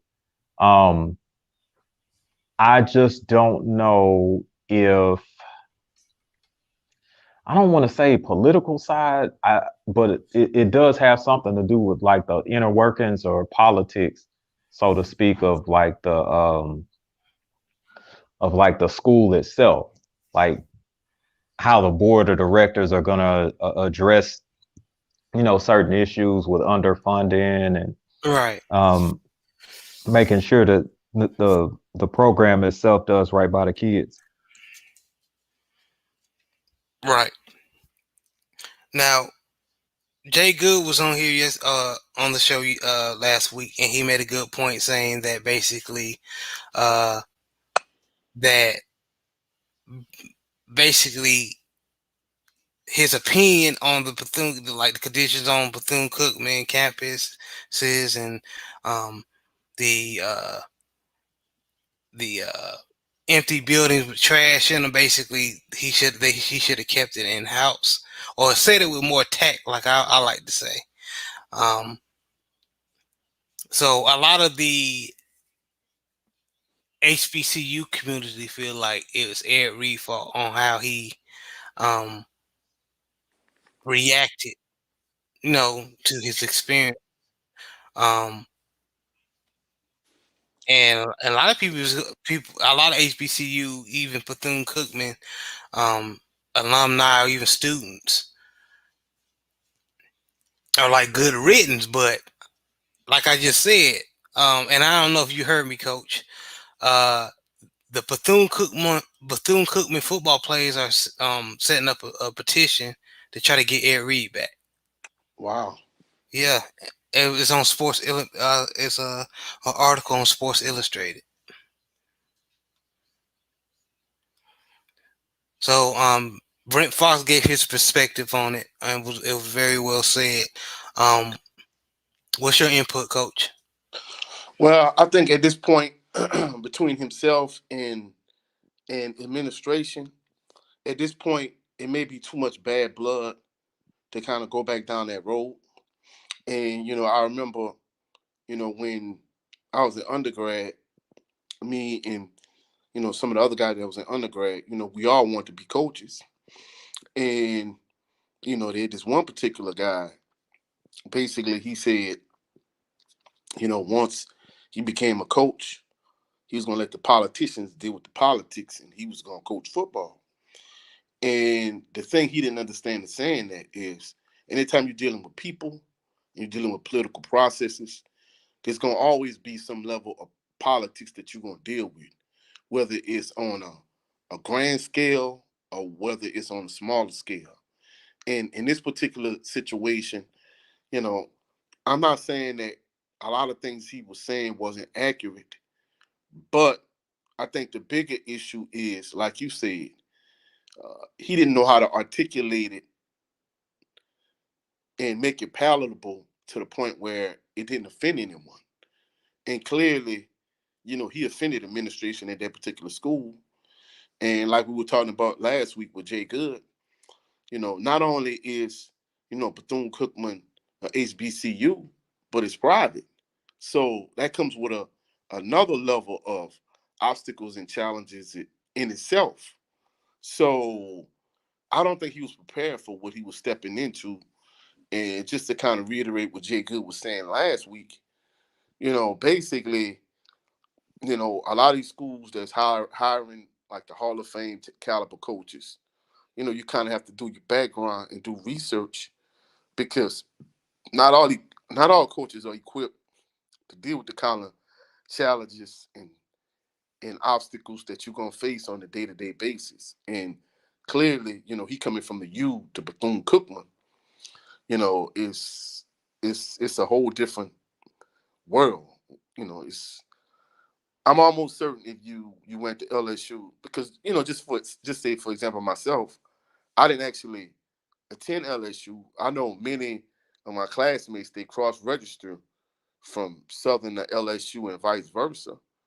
And me personally, I would have to take the test. The test you need to become, a teacher. I would have to go to LSU to take it. And just comparing LSU to Southern is like comparing apples and oranges. The funding is different.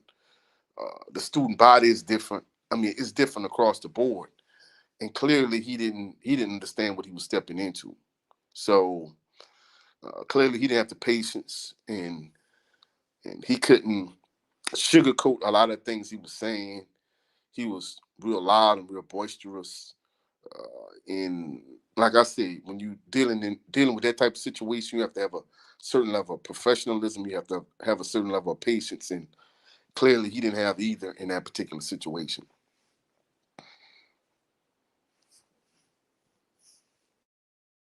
Wow. So basically, what you're saying is that because of the bad start that they had, that Ed Reed, I was gonna say Coach Ed Reed, but I'm sure he's gonna be a coach somewhere. Um, basically, I know the kids are trying to, or the young men, I should say, are trying to get him back, but basically, you're saying that that door is closed. Uh, There's a on, bad taste in both Ed Reed and the Bethune-Cookman administration's I mean, I mouths, mean, right? more than likely that ship has sailed. Uh, maybe if he has a political friend, a political ally that's really gonna go to bat for him, maybe he can get back to that point. But I don't see it because it may be too contentious at this point between himself and the administration. Clearly, he knows how administration feels about the way he voiced his opinion and how unfiltered and uncut he was about many of the things he was saying. And on the flip side, he clearly offended many administrators about not just what he was saying, but the way he said it, and calling people out of their names and things along those lines. That'll get you, especially if you don't have a contract already. That'll get you fired. Or them basically saying, "Hey, we're not gonna give you a contract." That'll basically, the things he's done, it'll put him in the situation that he's in as we speak. And I said this last week. The fact that he has a Hall of Fame resume. From a financial standpoint, he probably really doesn't need that job. So I think to a certain degree, maybe he felt he had a certain degree of leverage. But even if you look at Coach Prime's situation, you know, if he's going to ever become a coach at a PWI or at a Power Five, more than likely the gateway to that particular point is a job at a Bethune-Cookman or a Jackson State or another HBCU. So more than likely that ship has sailed and they probably won't revisit that. Hey, coach, are you talking about all HBCUs, or are you talking about just Bethune Cookman in particular? No, just Bethune-Cookman in particular. Okay. However, you bring up a valid point. I mean, if other HBCUs that might be interested in hiring him, if they've seen the way he's conducting himself in this particular situation, he might not have the patience and professionalism to deal with the type of issues and obstacles he's going to face at an HBCU. So uh, maybe not a Power Five, but maybe him getting another FCS job at a PWI might be a better route for him.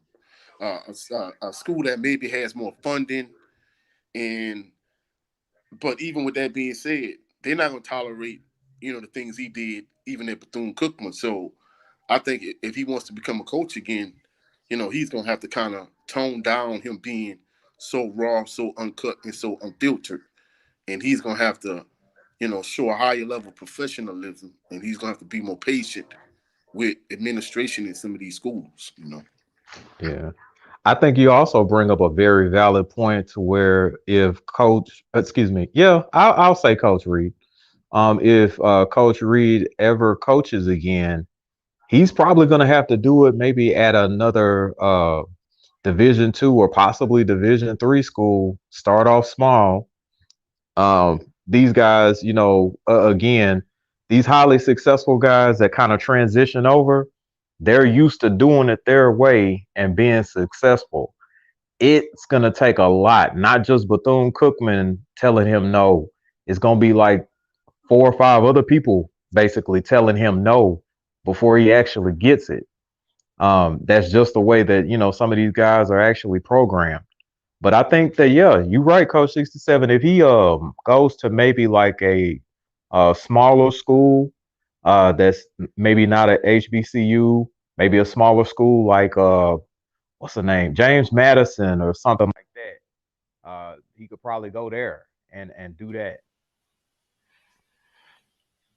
I don't think he going to Division 3 school. I don't think Brent he gonna go to a Texas college in Tyler, the Division 3 school.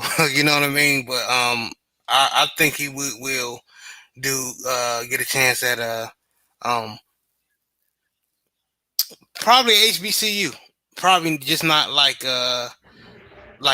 Coach 67 said. Probably not Bethune Cookman.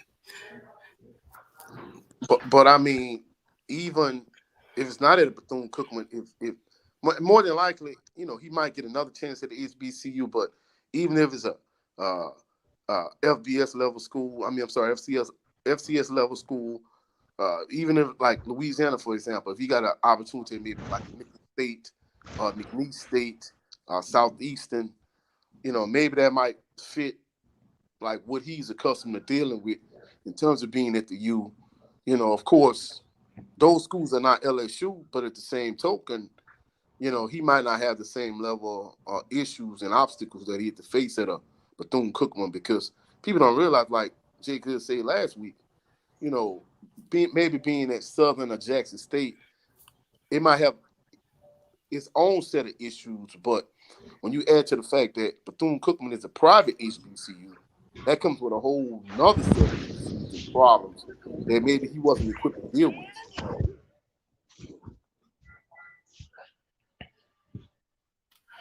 Yeah, and what up, Jay Good? Jay Good said that peace family listening on my way from the movies. Okay, if y'all still on when I get in about 10 minutes, I'll slide through. Okay, bet. Yeah, man. I think somebody should have just put their pride aside, whether it's Ed Reed or Bethune Cookman. And be honest with you, I think it was probably somebody in that administration board on Bethune Cookman and pull Ed Reed to the side and just talk to him and tell him what just tried to show him that that they still want him as his coach.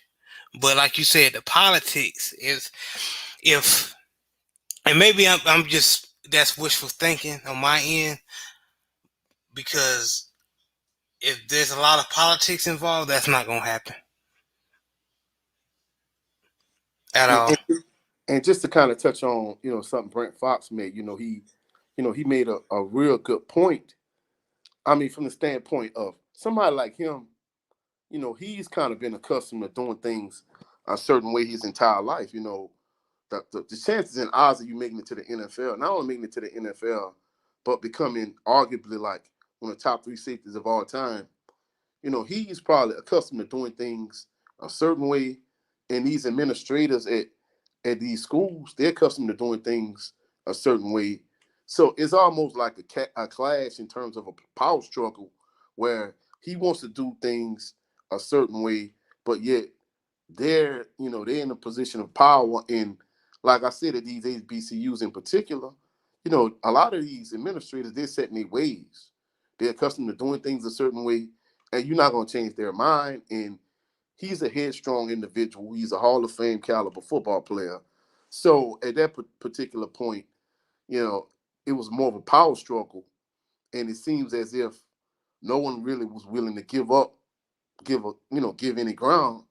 And in that particular Mm. situation, it's difficult. And you know, when you were playing the video, after a certain point for me, it cut off. But I had already heard, most of what you were playing. And I know he even had his nephew transfer from Southern to Bethune-Cookman. So, it's a lot of variables in that particular situation. And I'm sure he wanted to be there for his nephew and for a lot of other kids because it seems as if he was doing a good job from a recruiting standpoint. So I'm sure he wanted to see that through. But the fact that he didn't even have a contract, he wasn't in position to say some of the things he was saying and, being loud and being boisterous and to a certain degree even disrespectful with some of the things he was saying. So you basically there is like what some of the Bethune Cookman faithful and some of the people in the HBCU world who got a sniff of this story. Basically, they are saying that um n- no problem, Brent. I appreciate you. You know you always welcome, my brother. I appreciate you, man. Um, but like I was saying,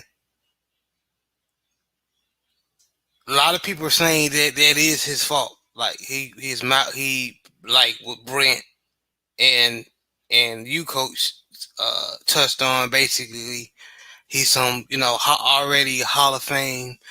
I mean, he's a walking, and as far as football world, a walking guy. as far as in the football world.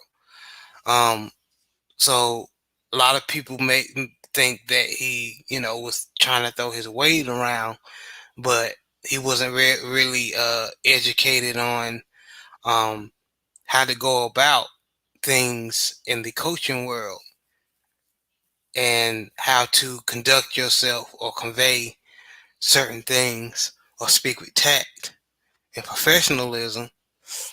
I'm not saying the brother can't be professional, but um, a lot of people just saying he just put his foot in his mouth. So I see a lot of people um, just saying, basically he got what he deserved, or I wouldn't go as far as as saying that, but I do see where he could have kind of where he did make it worse for himself in that aspect. What you think, Coach? bro. Bro, there are certain instances in life where, in certain instances, people don't want to even hear the truth. They don't hear the truth at all. I'm not saying that's the case in this instance. I'm saying that it's not that he couldn't say the truth or he couldn't tell the truth, but he should have sugarcoated it. But he was just like raw, uncut, unfiltered. Bro, like, I know even in my situation, there are times where, I just want to, say whatever I feel like saying and and just cuss people out, whatever the case may be. But, you know, anytime you anytime you have a job and you have someone to answer to, you know, being a professional athlete and being a coach, it's two totally entirely different dynamics. Just say, for example, all right, you and I are teammates. We have an issue. Hey, if we playing football, either we're gonna get it with the pads, or we could take our helmets and show the pads off, and we go sell it in the parking lot, or whatever the case may be.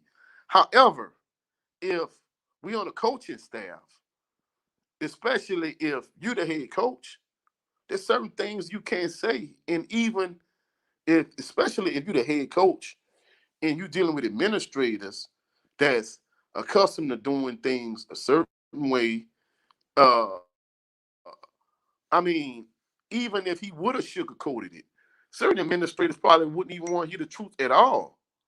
So, the thing about it is it's not the fact that you know, he wasn't telling the truth. He just was just too raw, too uncut, just too. All right, bro, you have to learn how to bridle your mouth and tongue to a certain degree. You just can't say whatever you want.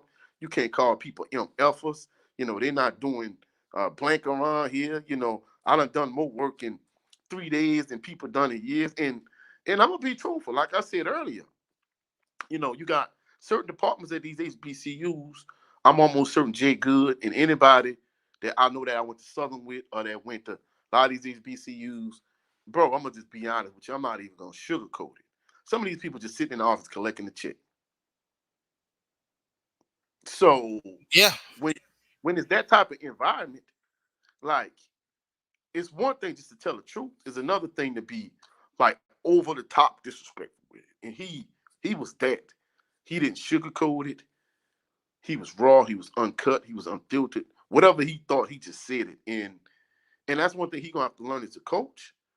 You know, I don't know, like, when he came into the NFL, I don't know if because I know in certain instances, you go to certain schools when you in undergrad, you a star athlete, you know, when you getting ready to have interviews, they prep you on, what to say, how to say it, that type of thing in certain instances. I'm not saying in all cases, in all instances, but in certain situations they prep you. And it seems as if he didn't get the memo from the standpoint of, like, bro, you just can't say anything and just say whatever and just offend people and be disrespectful. And like I said, he was that. I don't understand if he understands that, and like Brent Fox said, maybe he's gonna kind of have to like go through his learning pains and growing pains in regards to that because man, you can't even Coach Prime. I mean, I don't know if you noticed, if you compare and contrast the two situations, everything Coach Prime felt and he believed was going on at Jackson State, he said it as he was exiting. Whereas Ed Reed, he said it as he's entering. It's two totally dynamics in that, two different dynamics in that situation. There were instances at jobs I wanted to say whatever I felt, coaching at a particular school, but I knew I couldn't say whatever I wanted to say. And there were instances where, guess what? I feel a certain way. I know I'm headed out the door. In fact, I'm almost out the exit. So now I'm gonna tell you whatever I feel like saying. So is a way to do that. Is a way, is a time, is a place. And clearly he didn't understand that. Coach Prime understood that. Coach Prime said, hey, guess what? I know a bunch of these PWIs and Power Fives, they're knocking at my door. They're interested. Hey, basically I'm planting the seed to let y'all know this is the reason why I'm leaving Jackson State. Really, I want to stay. But in terms of, the monetary gain, the exposure, the greater challenge, I'm leaving for those things. But there's some other stuff behind the scenes that y'all unaware of. I'm gonna just shine a little bit of light on this particular situation, and then I'm headed out the door. Whereas, Ed Reed, he's just stepping into it, and he's, he making all kind of noise. I mean, he's saying stuff that even Coach Prime didn't say. And he was, he said what he needed to say, but he said it, like you said, with a certain degree of tact, and he was respectful, and he knew how to articulate himself. And you just gotta, man, basically you have to kind of, from a PR standpoint, he has to understand these things as a coach. Yeah, I could definitely I definitely agree with you. It's I mean it's hard. Um, I know it's hard for him, but I think like Coach Prime said, if you could hear it, and my apologies, if y'all was listening in when I was sharing my screen and y'all couldn't hear, it was choppy. I don't know why I did that. I just shared my screen and shared my audio, so I don't know why, but if y'all didn't hear the conversation between Deion Sanders and Ed Reed was Deion was basically saying that just let it go. You know what I mean? 'Cause God has something better for you. In so many words, that's what he was saying. Um, he said he know all the hard work he's done, and um, like you said earlier, that they no, well, Brent actually said um earlier that they was trying to get him ready. Deion Sanders was trying to get Ed ready, as far as mindset wise, into taking a position like that, because you have to deal with a lot of politics. And like you said, Ed Reed needs a PR guy or something. And Ed Reed's my guy, man. And I think he'll be a heck of a coach. I think he just needs to, um, like I said, just learn some tact. I think when it comes to the X and O's, that's not a problem. But just with dealing with some of the people in the administration and straight in administrative building, um, or the higher ups in these colleges, it can be very frustrating. And you was telling me what you have to deal with just being a middle school coach. Um, the politics you have to deal with. So, um, if you trying to be a coach, it's something you have to deal with. And the crazy thing about it, bro, in many instances, this could be a word for somebody. In many instances in life, I don't care if it's a job, I don't care if it's, if you're a young lady and you're trying to talk to a guy, or you're a guy, you're trying to talk to a young lady. In many instances, rejection is your protection. In this particular instance, maybe he he wanted to be the head coach of Bethune Cookman, but maybe he just wasn't ready for that. And basically him just seeing how these type of things work in terms of you just can't say whatever you feel like saying. You know, maybe he's coming to that realization like, bro, I just can't say whatever I feel, and if I think it, I say it. You kind of have to, you have to be thoughtful. You just can't say whatever you feel. And being an NFL player, maybe I thought he understood that, but it seemed like he's such a passionate guy that it seems as if to this point in his coaching career, he doesn't know how to harness that and use it properly. Yeah, you're right. And Jay Good asked a good question. I'm gonna let you eat on the. I try to answer this question, Coach. Jay Good asks, "How do y'all feel about the info he was provided per Dion?" Well, I think it was good from the standpoint of him trying to prepare him for what he was going into, because the simple fact of the matter is, if you're accustomed to being at a Power Five or PWI, you don't understand what being at an HBCU is like. And I think he just kind of got a rude awakening that, hey, this is what it is. Say that last part again. There was a little noise. No, basically what I was saying is, he basically tried to prepare him for what he was stepping into. And unless you've been to a HBCU, if you're coming from a PWI or Power Five, you don't understand it until you fully get into that situation. And it seems as if he was trying to prepare him for what was coming, but it seems as if even because I'm not gonna lie, I remember a couple coaching jobs, like the first one I had in particular, whereas like a couple of my volunteer assistant coaches, they tried to tell me what to expect prior to me getting into it, and even though they told me exactly what was gonna happen, I really didn't, until I was in that situation, I didn't understand fully what they were saying, even though they explained it to me the way it needed to be explained. Until I got into that situation, I didn't understand. So I think that's what it was in this particular case. I would have to say I agree. Like Brent said earlier, uh, Coach Prime or Coach Deion Sanders tried to basically um, get him ready for this opportunity. As far as just trying to let him share experiences that he had experienced in Jackson State. But like you said, Coach Ed Reed, to um, uh, got passionate of what he was seeing on the campus of Bethune-Cookman. He couldn't, you know, uh, like Jay Good said last week, keep it in house. But a lot of people are asking to what extent.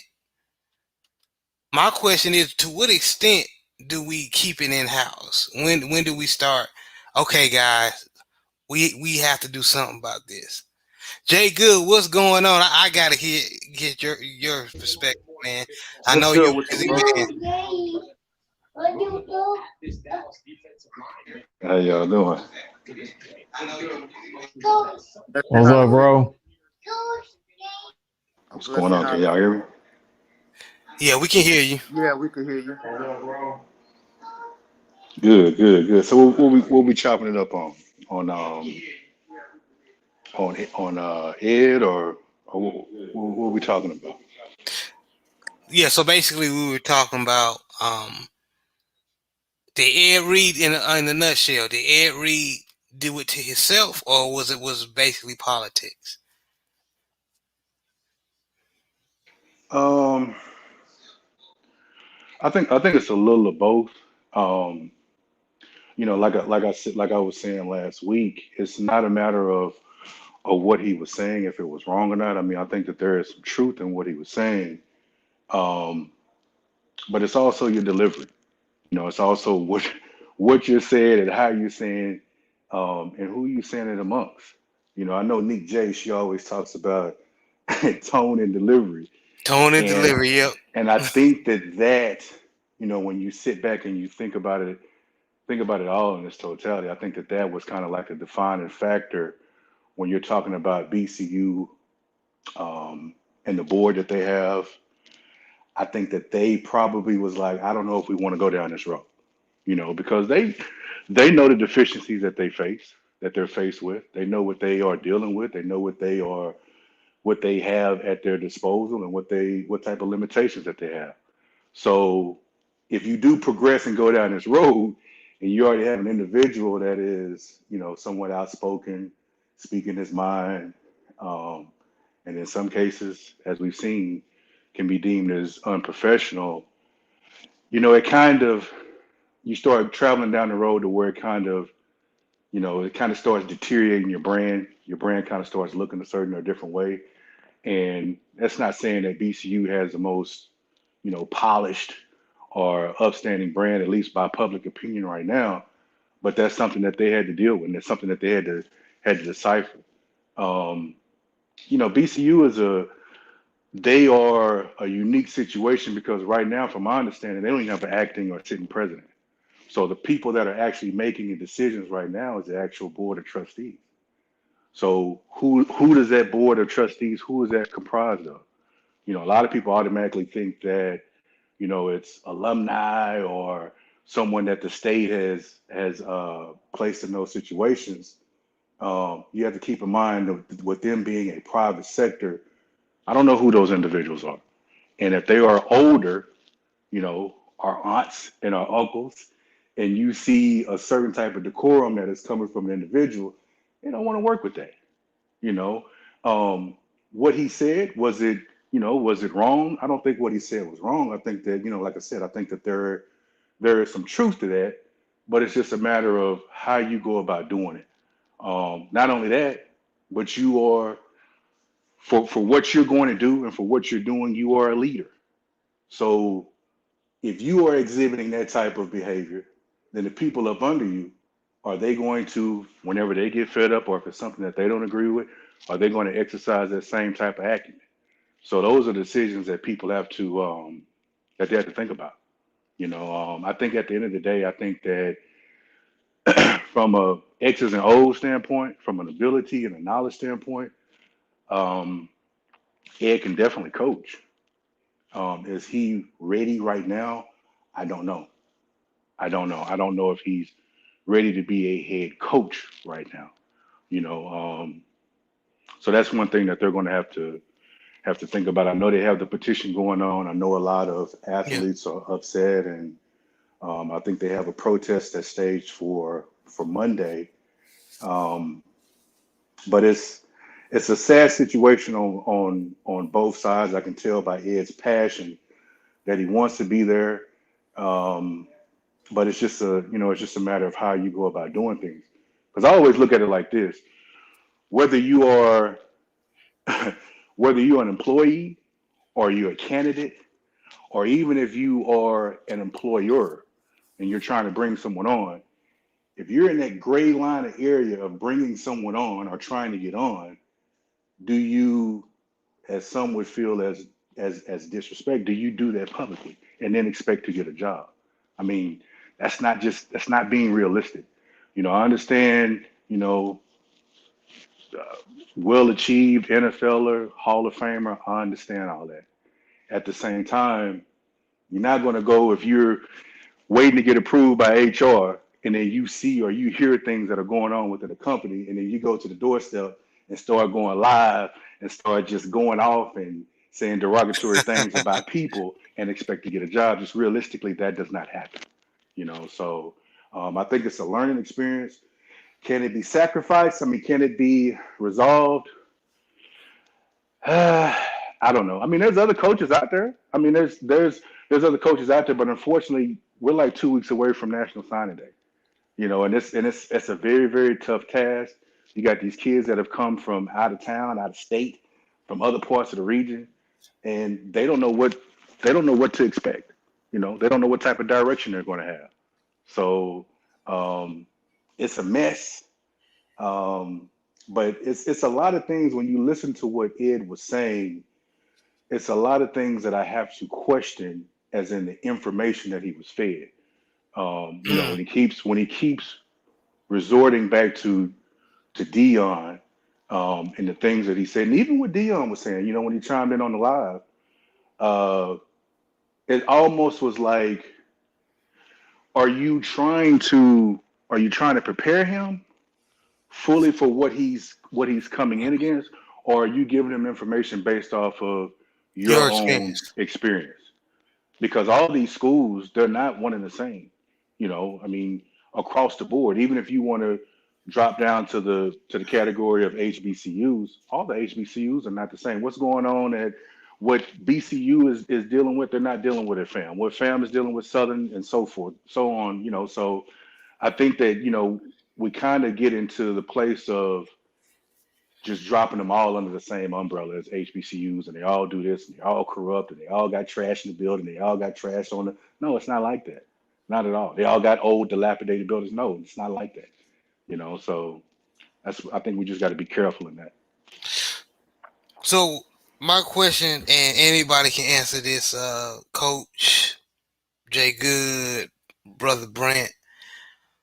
So when do we come to a common ground and basically try to make things better as far as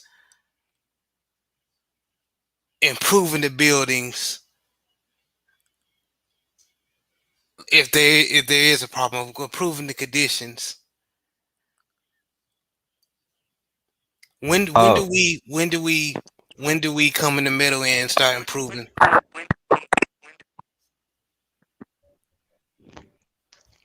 Now, are you asking like what compromises need to be made to like improve the facilities, or Just in general, it could be everything. It could be the financial aid, uh uh the the buildings. It could be anything because Talking about Bethune in go particular, ahead. or you talking It, across the board? not just Bethune, 'cause like Jay Good said, every college has its issues, especially HBCUs. I think a lot of that is really just based off of the funding for uh the BCUs, the HBCUs. I'm sorry. No, you fine. Um, excuse me. So if there's not enough funding to actually make like drastic improvements to the facilities, then you basically can't. Like you can make small modifications or something like that and try to build off of that and then eventually improve it. But if you don't have the funding to actually turn the thing around, then yeah, it just cannot happen. Yeah, because the again, like the good point, Brent. Like the practice fields, all everything.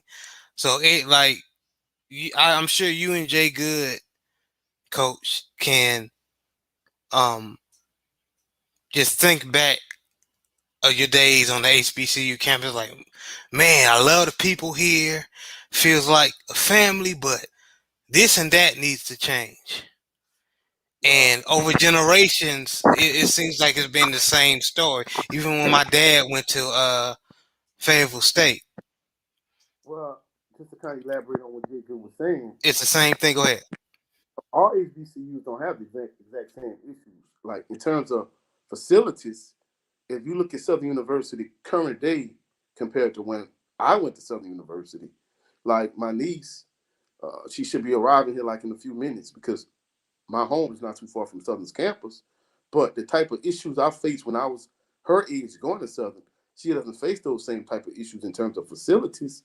Now, the bug infestation thing, that was an isolated incident. But if you look at the infrastructure in the buildings at Southern compared to when I was on campus and Jay Good was on campus, I mean, it's like night and day. I mean, they have like literally brand new buildings all around Southern's campus. The facilities are much better. than they were when we went to school. In fact, I had a my first roommate when I was at Southern. He was an architecture major, and essentially all these buildings all around campus.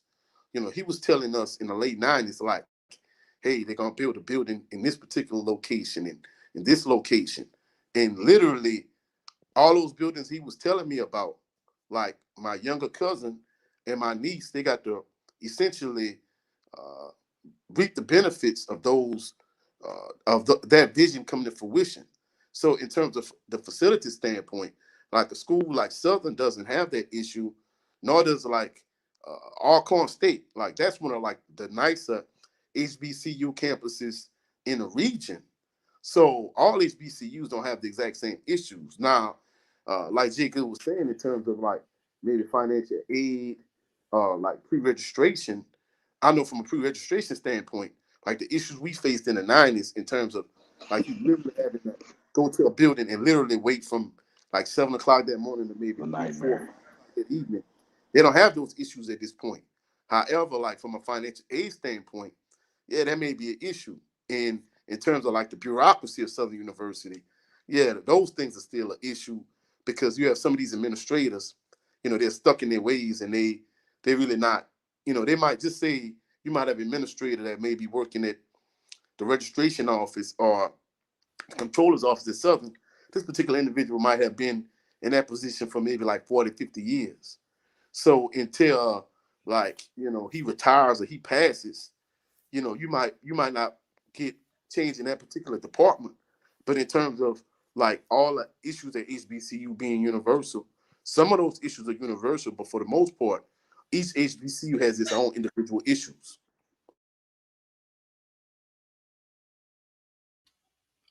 Okay, I want to hear Jay Good's perspective on it because he always comes with the um more educated view. Everybody on here is very very well spoken. Just like I like Jay Good's perspective. I think that I mean I think coach nailed it.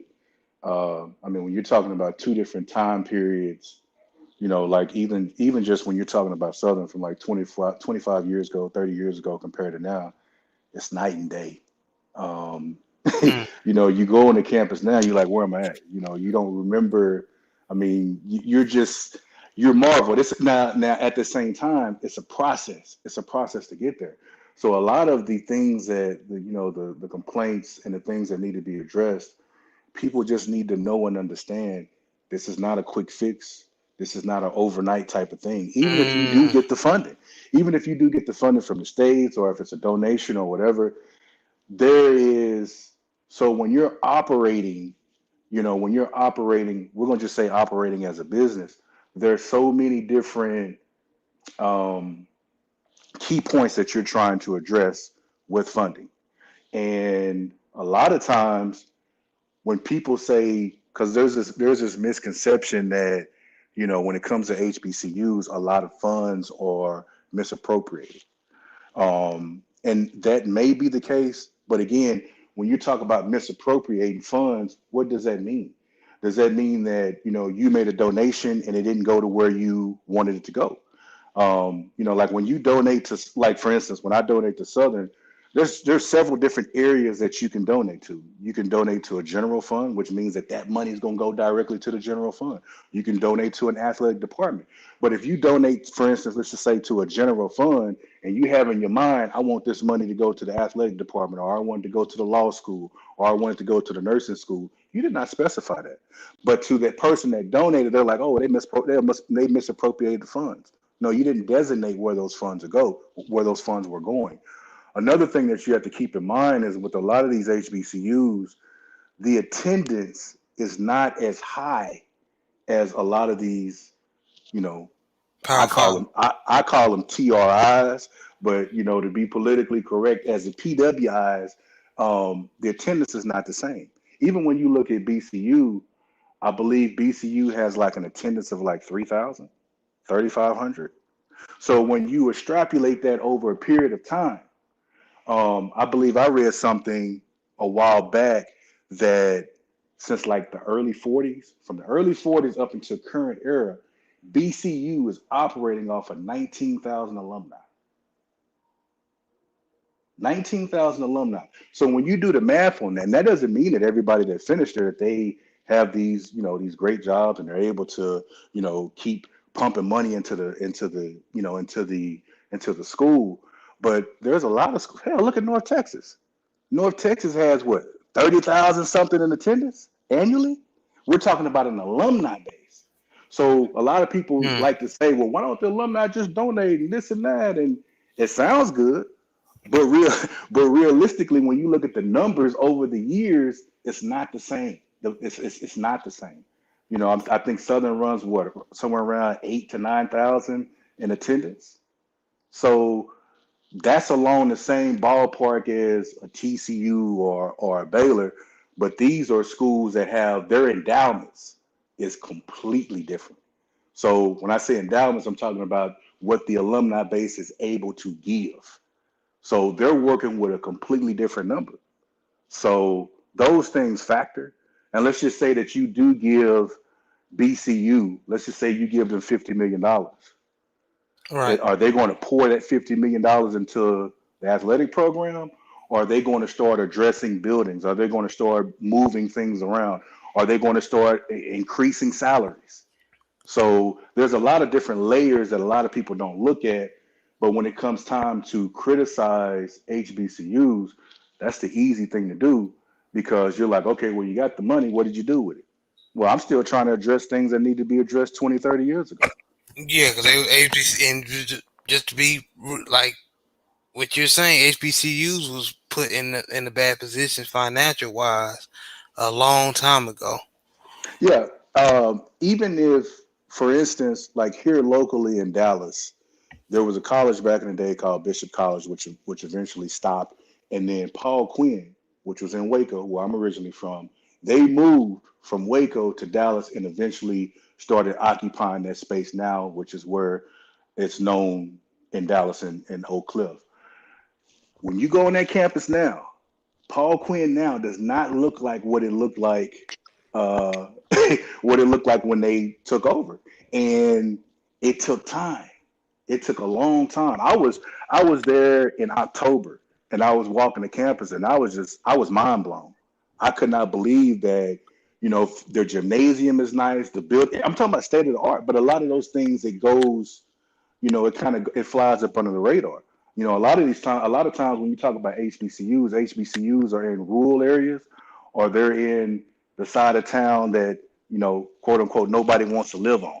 So that kind of Yep. automatically gets thrown along with HBCUs. Don't go over there. You got Southern where it's located at. You got Alcorn, which is out in the sticks. You got Grambling, which is out in the sticks. You got all these different areas, and those are things that people kind of take for granted. So I think that those are the things that we have to really look at, and it kind of goes back to even when you look at it from that standpoint, when you talk about upgrading areas and money going to areas, South Oak Cliff does not look like Highland Park, but that's where It don't. that's where Paul Quinn is at.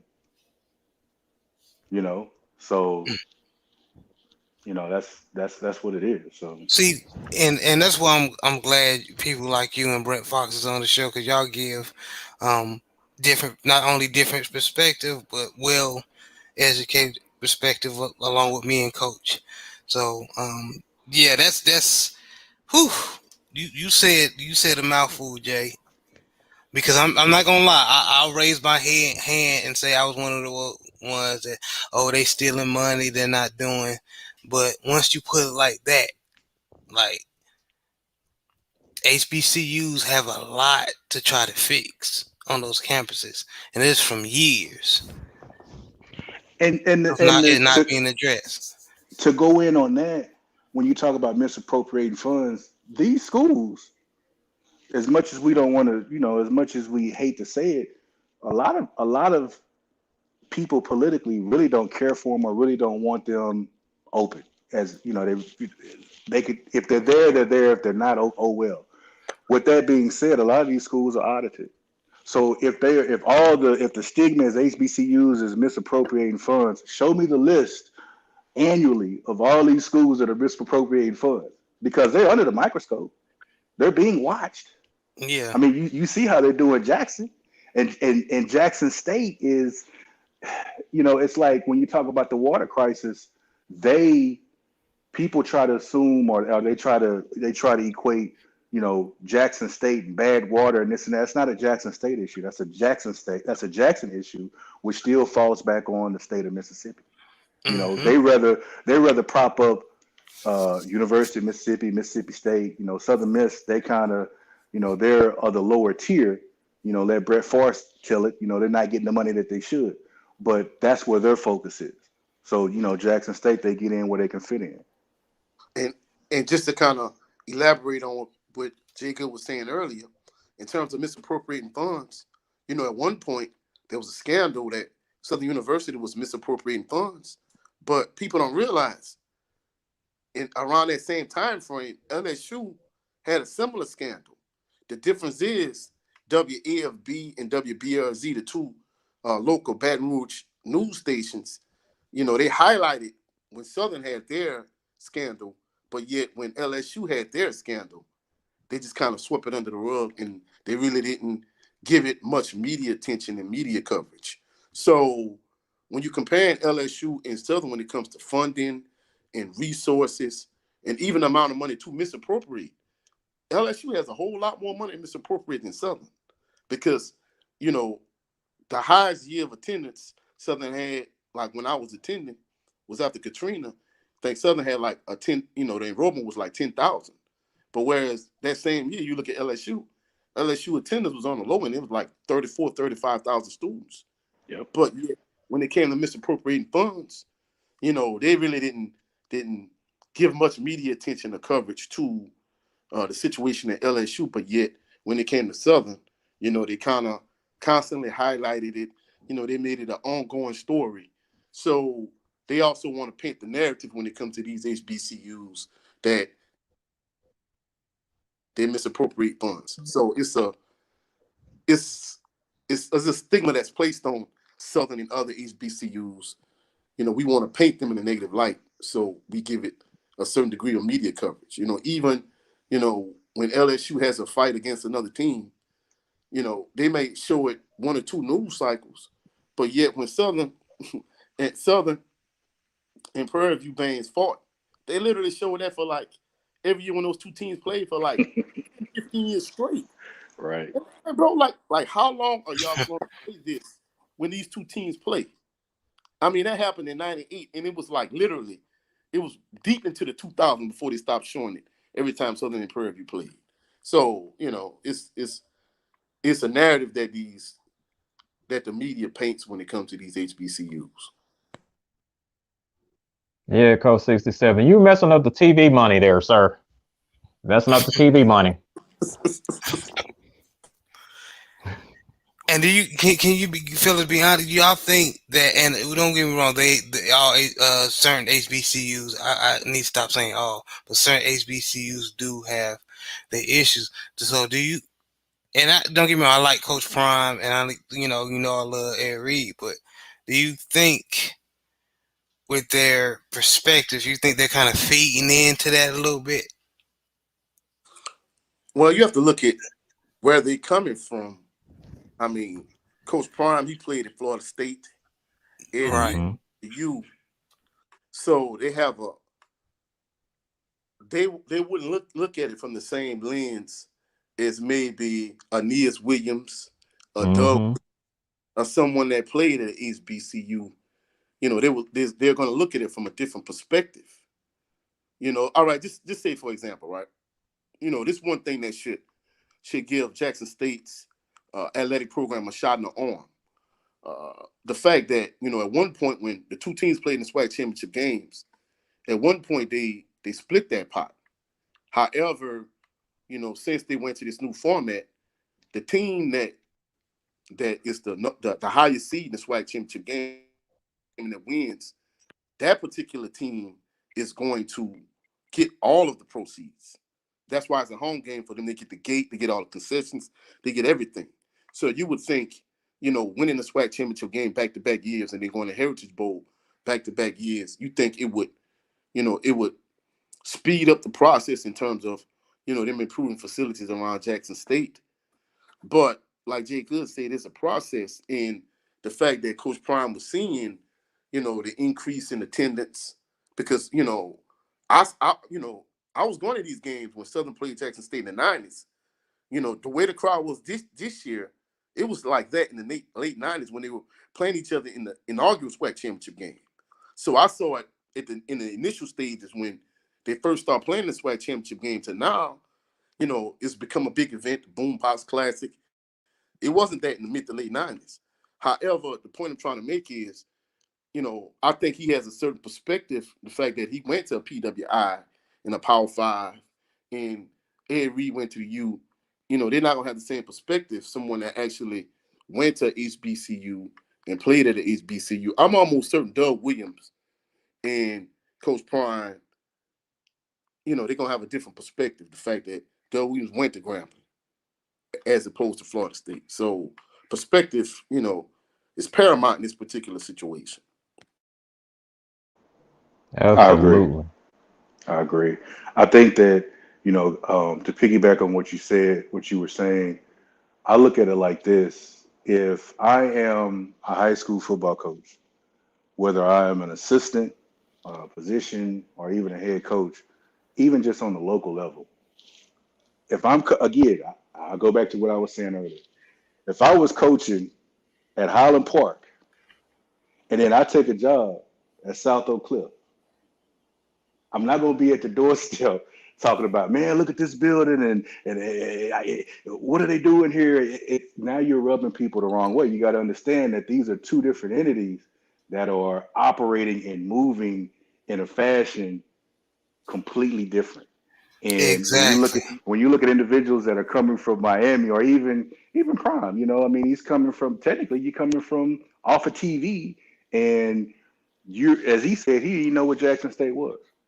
So, by you saying that you didn't know what Jackson State was or where it was at and you never been to Jackson, now you're kind of telling me that somebody is coaching you up, somebody is feeding you information because you know where you want to get career wise.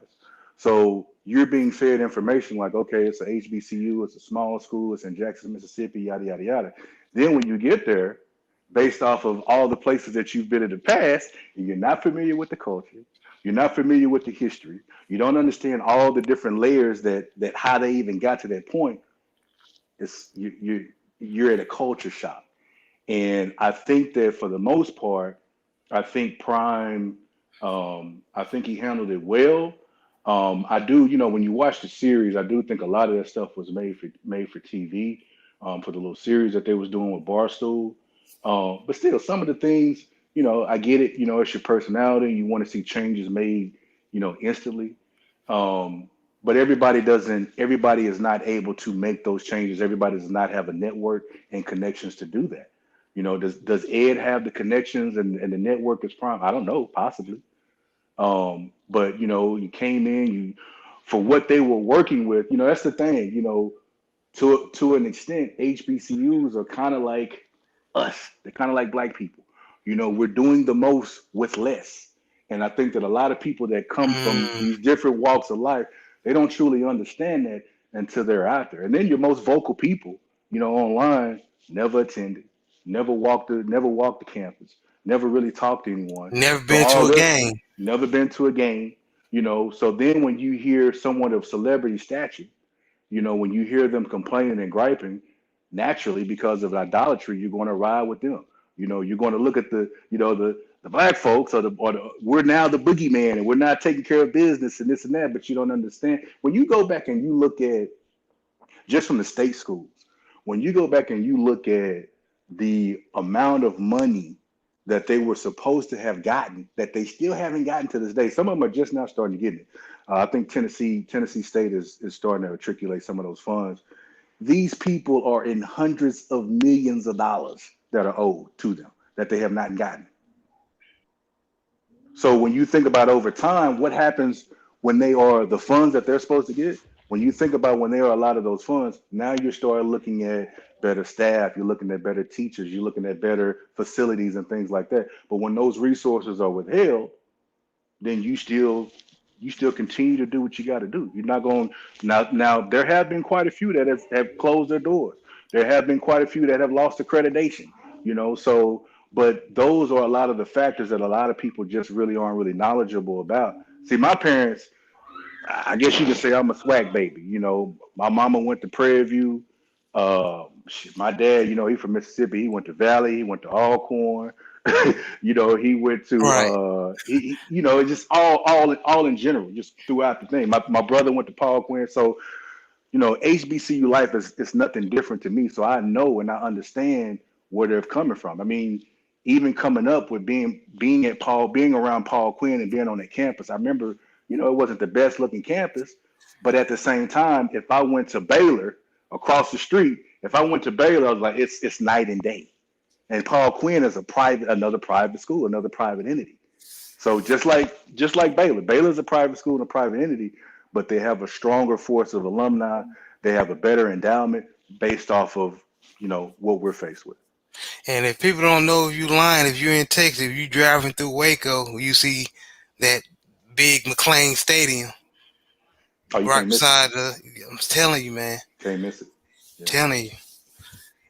You sure can. And to your point, Jay Good, my dad actually came from Mississippi originally to go to Bishop College, which turned into Paul Quinn. Mm-hmm. So we've had exposure to Paul Quinn, and then of course my brother's family on his mama's side is from that area. So yeah, to see Paul Quinn actually just kind of evolve the way that it did, yeah, it was mind blowing for me too. Look at Prairie View. Prairie View's the same way. Yeah. Now Prairie View kind of piggybacks there in that A&M system. But Mm-hmm. when you look at that campus and the facilities, you like, wow. Yeah. For a while there, I was jealous. From being a Southernite, I'm like, man, we got to step our shit up, bro. But I'm, when you walk on Prairie View's campus, you just like, whoa, man, they doing it, but they're able to tap into some of that A&M system funds. So Mm-hmm. those are kind of like the things that we face with. Yeah, absolutely. Because it was very different from when even my brother going to Prairie View. Like you could tell that they was doing something.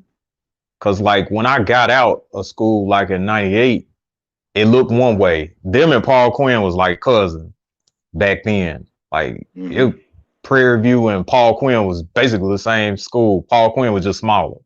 And then when my brother was going, like in 2006, you could see that there was change. And then I had a goddaughter recently graduate from Prairie View, like 2017. It got even better. And then now it's just, it looked crazy. Yeah. So that's a span of 20 years. Mm-hmm. So that's basically what I'm saying. So even like with the things that need to be addressed at Bethune-Cookman, it's going to take time. I mean, from my understanding, FEMA has been working with them, but FEMA hasn't cut any checks. So, you're saying that trash is in these buildings, possibly. Is it the trash, the trash that's on the campus? I don't know. I mean, I'm pretty sure that I know that they got hit by two hurricanes. I don't know if that had anything to do with it, or if that's just something that's always been there. But when you're talking about, landscape and buildings that are affected by a natural disaster, and you're trying to, for the time being, where are we gonna put this? I don't know if that's one of the cases where they just like, what, put it in that building for the time being. I don't know. But those are things that, a lot of people, they really don't think about. They just think about from the standpoint of, you got a guy that wants to coach and he's passionate and he's well decorated, and, a lot of people want to see him there. But I think we need to dig in more as in what he's saying, how we're going to rectify that, and the part of how we're going to rectify that, what are they going to get to, what type of tools and resources are they going to receive to get that rectified?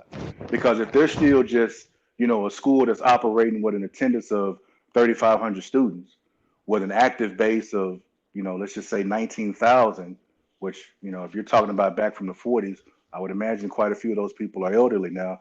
Um, how much you only can say alumni should donate, so much. So it's like there has to be more assistance.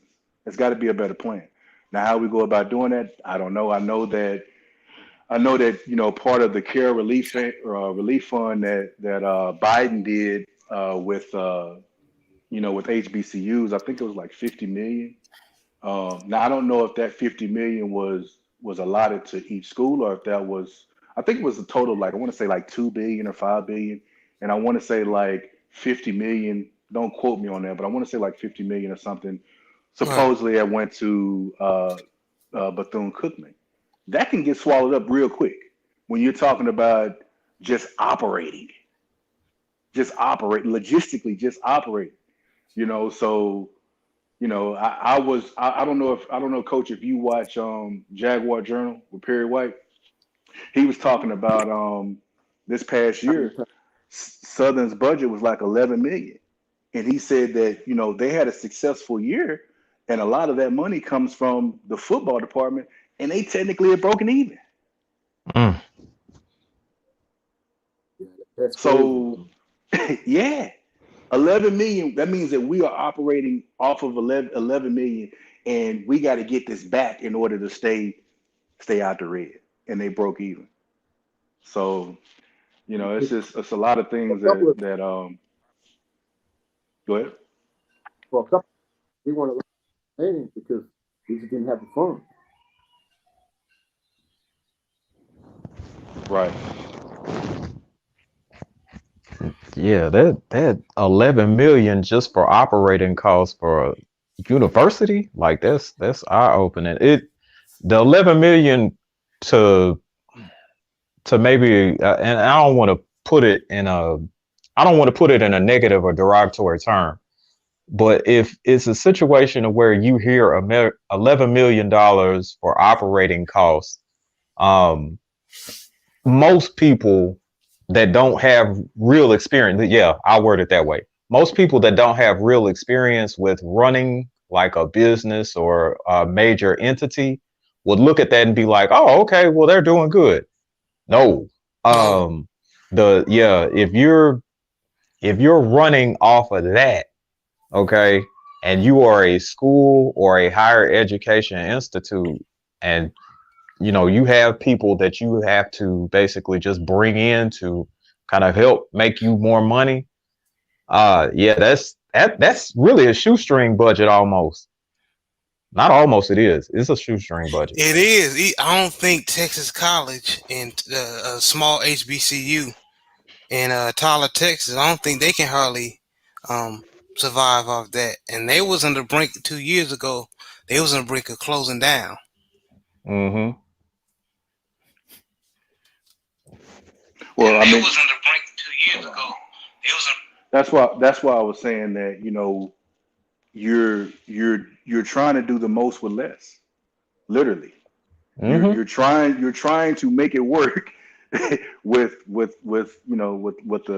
minimal amount of resources. But like So you said, ironically, that's our plight, ain't it, Jay? Yeah. indeed. I'm sorry, brother. I wasn't trying to cut you off enough, man. I was just No, you backing you good. up. You good. Okay. Man, this topic. We can talk all day about this, man. But before I wrap it up, and Brent and I'm glad you came back, Jay. Good. I'm glad you came up because I want to ask you this question. I already got Coach, who he think was going to happen. I asked a question earlier. Who you think is going to win the Super Bowl? Mm. Um, and Coach already picked the Chiefs. He basically said that any team at the AFC, he thinks it'll be any team in the NFC. Don't mean it doesn't matter if the Cowboys, if the 49ers, or whoever wins from the 49ers, Cowboys tonight. He think anybody from AFC is going to beat them. Now, me being a Baltimore Ravens fan coming out the AFC, I usually agree with him. But this year, I just believe the NFC is built better on the offensive side of the ball and defense side of the ball versus the Chiefs. They're lights out on offense, but their the secondary um can be picked apart. Especially you had somebody like Eli Apple trying to guard your number one, even two wide receiver. So starting with Brent, who do you have winning the Super Bowl and why? And I know it's we still got games playing. Yeah. The last time I checked, I think the Cowboys and 49ers is tied, unless the score has changed 9-9. Let me check. Oh, they on commercial.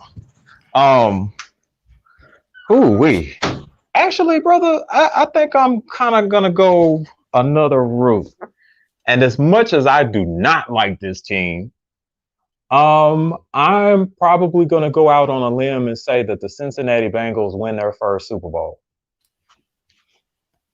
Okay, okay. And why is that? Honestly, it's just pure momentum. I think that their momentum is actually like is it's already very well built, and the way that they actually handled Buffalo in Buffalo in adverse conditions. Good point. Yeah, it's there's something to be said about that. I want I initially wanted to say that if they get over Dallas, the 49ers will probably win another one. But um, for whatever reason, man, I think if it comes down to it, you can't trust Brock Purdy. Um, and the only reason I'm saying that, man, is because I watched the Seattle game, and there were some he threw he threw possible interceptions probably about 6 or 7 times, like 6 or 7 times. And then unfortunately he was late. He was like very late on some reads. He missed like 2 or 3 wide open receivers trying to go down the field and get a big play. Um, so yeah, and you know he's a 7th round rookie, man. I think if you force the situation to where he have to win the game for him, it's not going to end well for the 49ers. The Eagles, uh, I want to say that they have similar momentum, but I'm just not. It's just something about them that I'm not so sure about. But hopefully I'm wrong. Maybe Jalen Hurts actually pulls it off. But yeah, I got the Bengals actually winning. Y'all both coach got a AFC team and you got an AFC team. Okay. Hmm.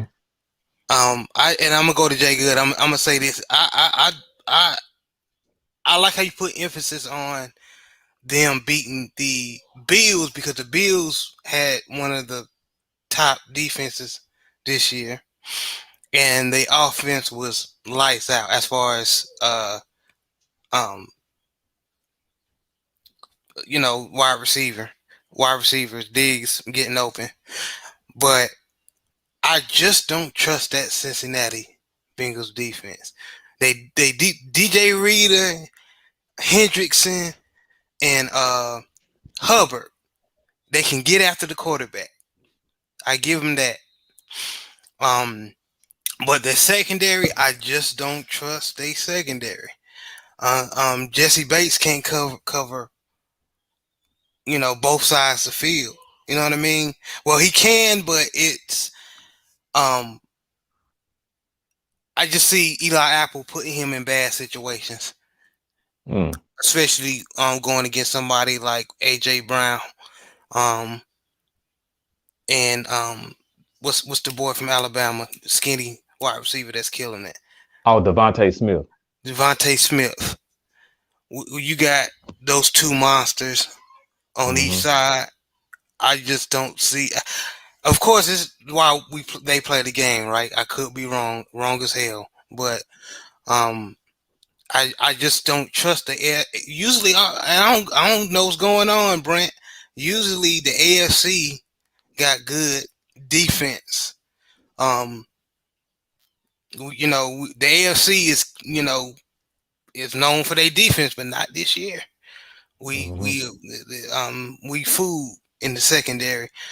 Um, but I definitely see your perspective, though. I definitely see. I wouldn't be surprised how Cincinnati has been playing. Um, Jay Good, who you think's gonna win the Super Bowl? Man, you asking the wrong person, man. Oh yeah, that's right, bro. I I'm mean, sorry. for me, now I have you talking about for me, of course, being from Texas. I grew up a Cowboys fan. Um, you know, followed it. I'm talking about followed it every day, year upon year. And then, like, when the thing happened back with Kaepernick, and you seeing just that how Jerry was moving, and it just rubbed me the wrong way, and it just, I just kind of I stopped watching, man. So it's like now I don't even really watch.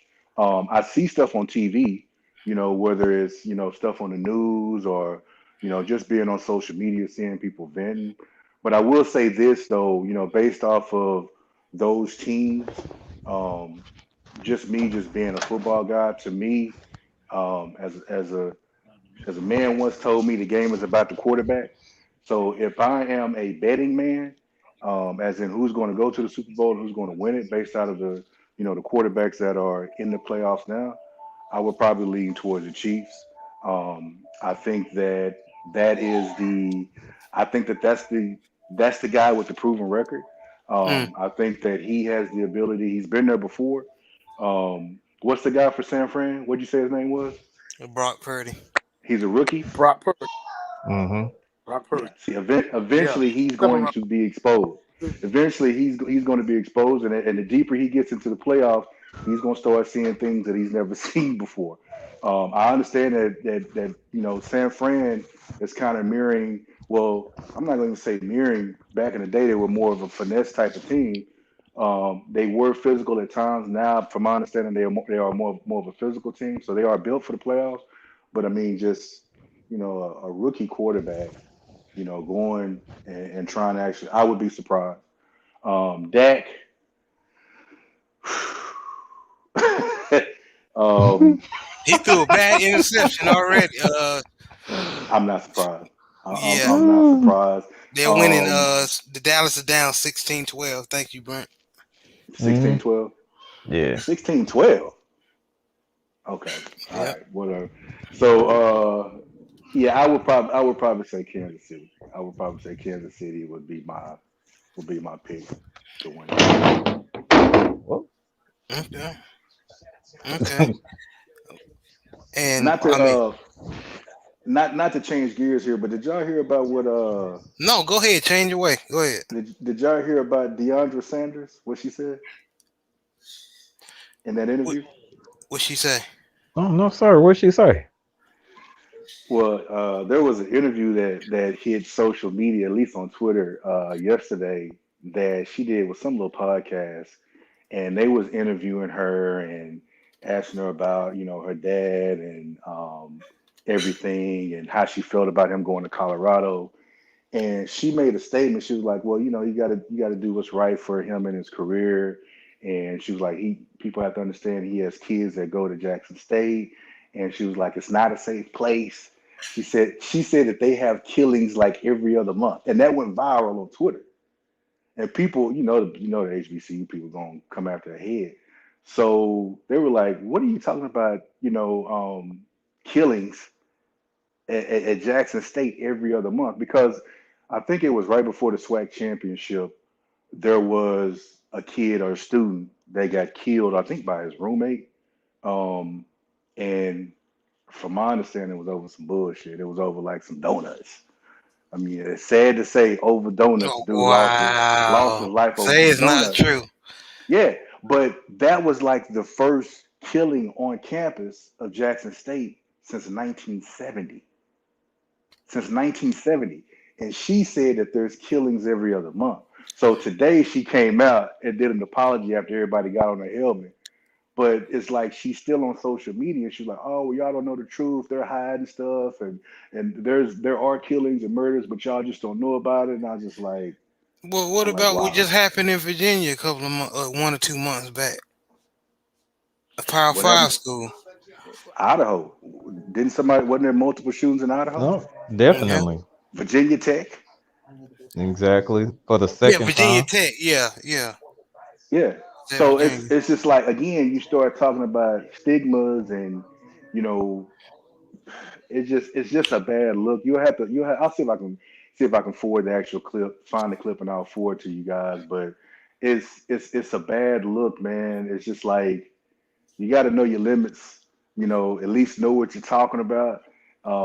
You know, if you're happy or pleased that your dad has moved on, okay, that's cool. But don't just blatantly lie.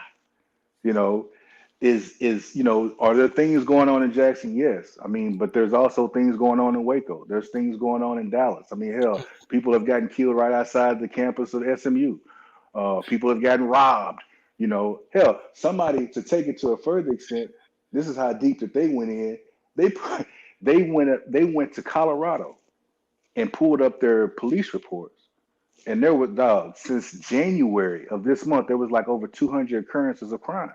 So people was like, how is Prime gonna sit here when he goes and visits Boulder and say, oh, I like it out here, no crime? But then somebody went and pulled the receipts and like, yeah, there is crime. There's over 200 incidents in this incident report.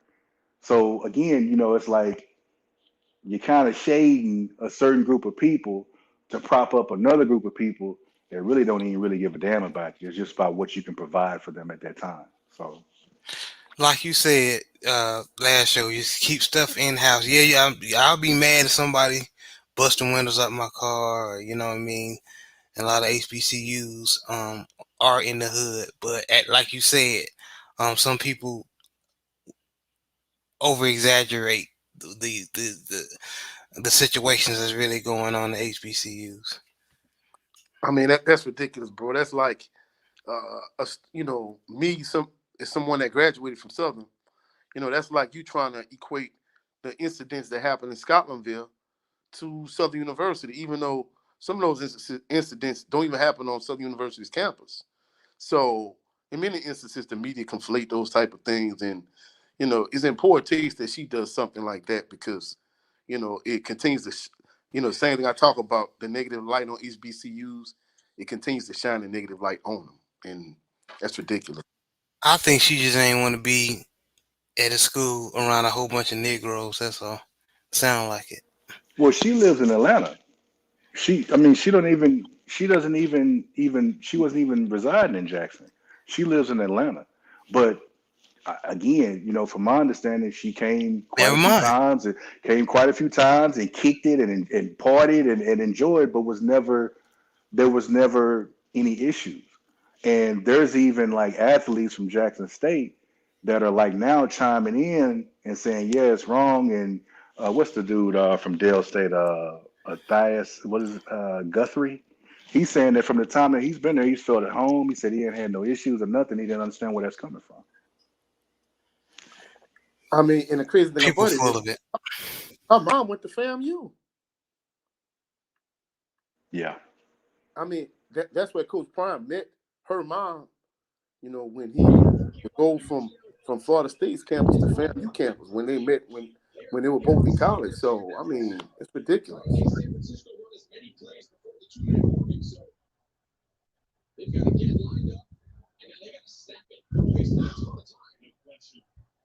It's 1912. 49 is winning.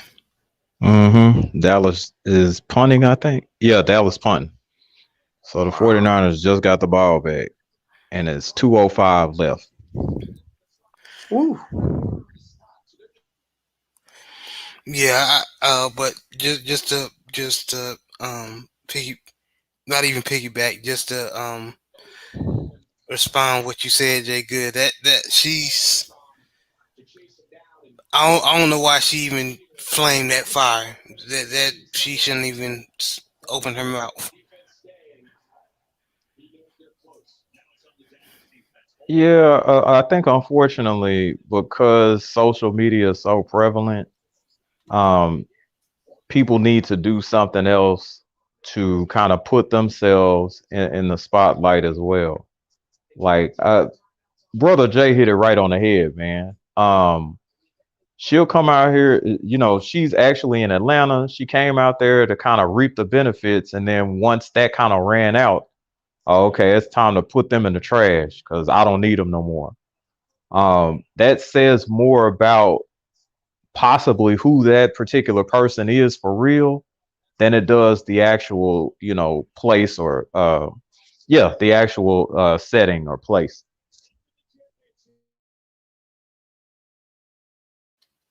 Yeah, yeah. I mean, I agree. it's I agree. I'm trying to find the actual clip where I can send it to you guys. I agree. Bear with me one moment.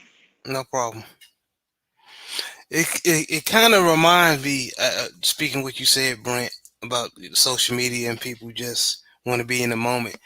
You know, like the Tupac and Biggie situation, right? And once YouTube, Facebook, and all that started to get bigger, you started seeing a lot of interviews. People, oh, I met Tupac or Biggie, whichever one.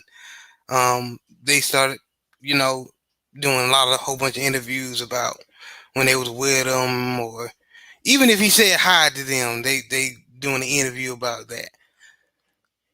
You know what I mean? Instead of the people who was actually with them. You know what I mean?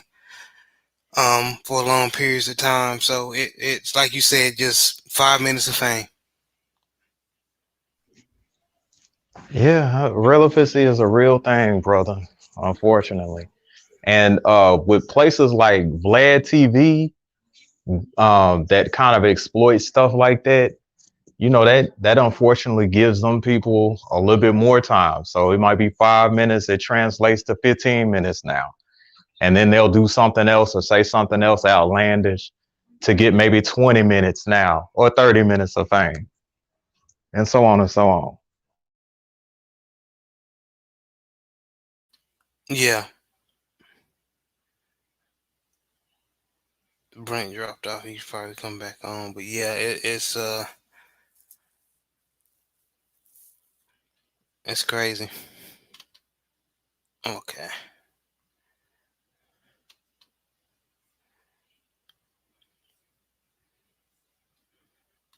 I got the link.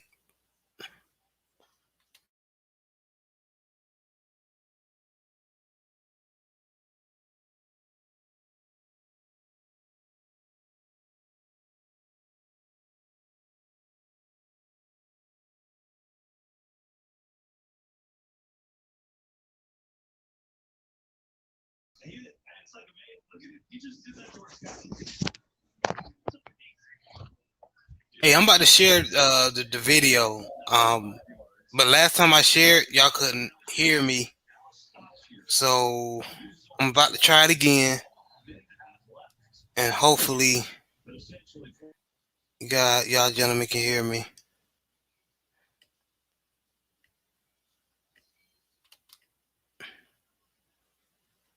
Share screen.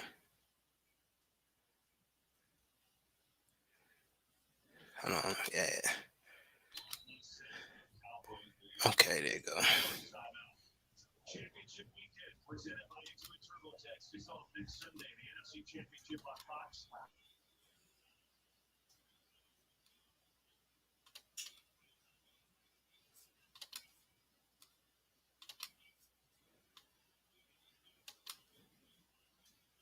So, did you like the decision your dad made to go to Denver?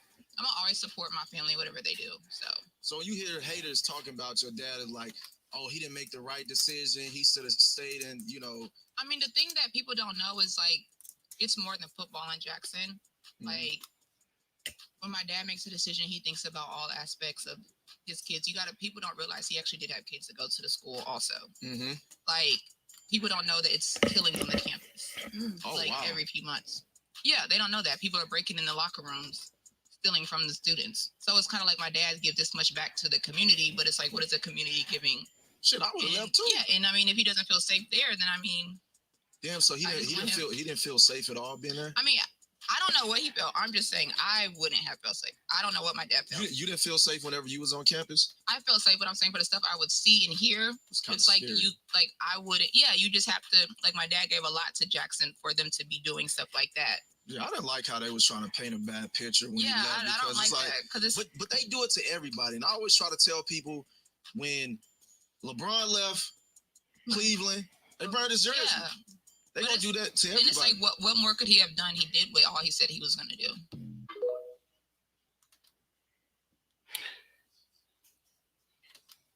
Did y'all hear that? Yeah, I heard it.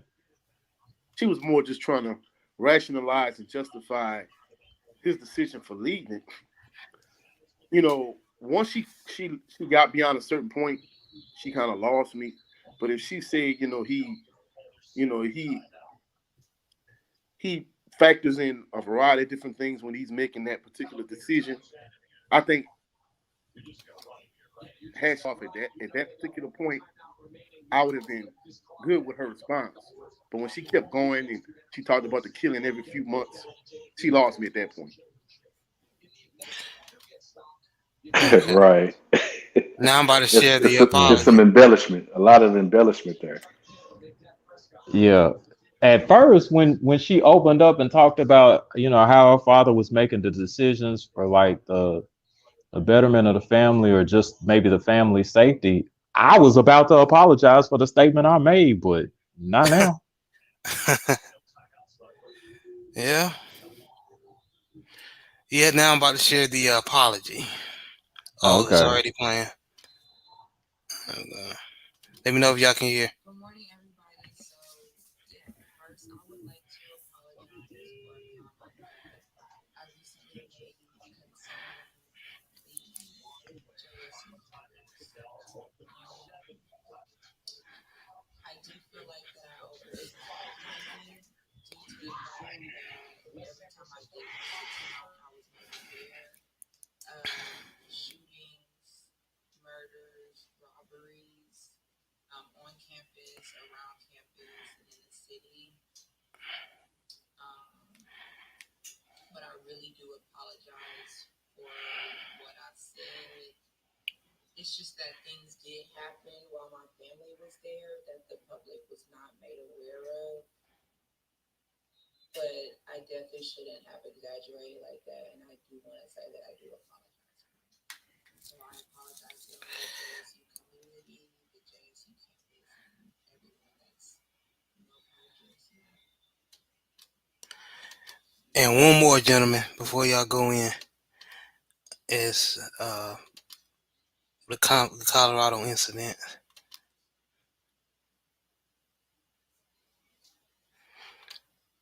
Oh, it's not a video, so it's basically a. So the University of Colorado is very dangerous, y'all. It's been hundreds of rapes, deaths, assault, drug violations in just 2 months. I wonder if Deion Sanders and family feel safe there. The family extremely annoying. This family is extremely annoying. HBCU. Well, So those in that chart, when you look at that, those are all the incidents that have been reported this month. Because it says 2023, right? So we're yeah, only what is today? The 21st, 22nd? yeah. So when you look at from the 1st of January up until this day, all of those incidents happened on campus.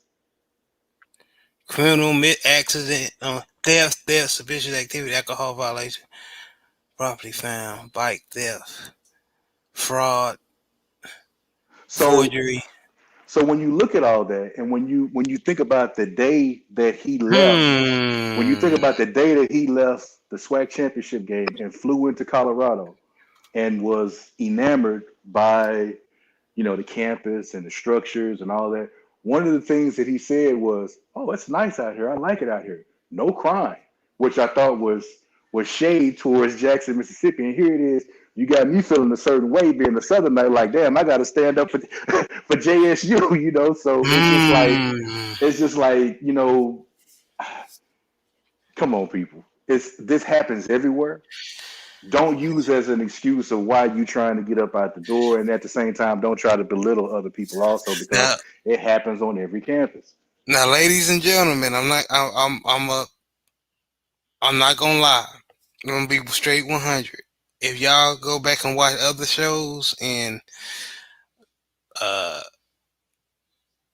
and Deion Sanders came out and was saying about this, yeah, I was kind of drunk the Kool-Aid a little bit, but that's why we talk about stuff like this, and why we bring people like Jay Good and Britt Fox on, so they can have other perspective. And these gentlemen know a coach, know HBCU life. They stepped on campuses of HBCUs, had families that went to HBCUs, so they're just not Still do. shooting. Yeah, yes, they're not just shooting this information out their rear end. So I'm not gonna lie, I was one of the ones that was drinking the because I like what Deion Sanders going to Jackson State and coaching there and everything. That's but at the same time, um, when the information Jay Good has shown making me kind of if you want to leave, bro, just don't blame that on the crime, man. Yeah. Hey, they State seems a lot safer than me. Just my opinion. Mhm.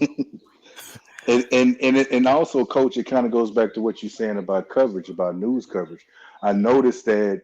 I mean, you can't help for years and years how the local news in Baton Rouge, how it covers Southern University versus, Louisiana State, LSU, Dude. when it comes to Yep. crime and things like that.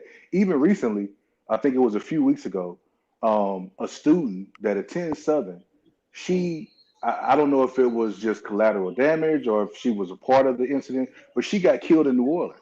And when they reported it, they went out of their way to again attach Southern University. They said a Yeah, Southern Southern University University. student was killed. So it's like those types of things. It's like, come on, man, do you really need to do all that? And they talk about how, Russ Scotlandville is. LSU is literally in the heart of South Baton Rouge. If you leave the wrong part of LSU campus, you literally are in the middle of South Baton Rouge. So Right. the surrounding areas by either campus, I'm gonna be honest with you, I'd rather be in Scotlandville than be in certain parts of South Baton Rouge. I mean, that's my opinion. I agree. Man, Jay Good, thank you for that information. You kind of, and I love Coach Prime, and it making me kind of side eye him a little bit. I still love that brother. Still love, um the spotlight he put on Jackson State at that time he was there. But some of the stuff he could have just kept to himself and just went to Colorado and Yeah, just I kept. think I think at this point, I mean, um, he's a charismatic dude, guy. I like what he did for that program, and I think that because of his personal experiences, whether it was with the president at Jackson State or whatever it may be, I think that there still is a little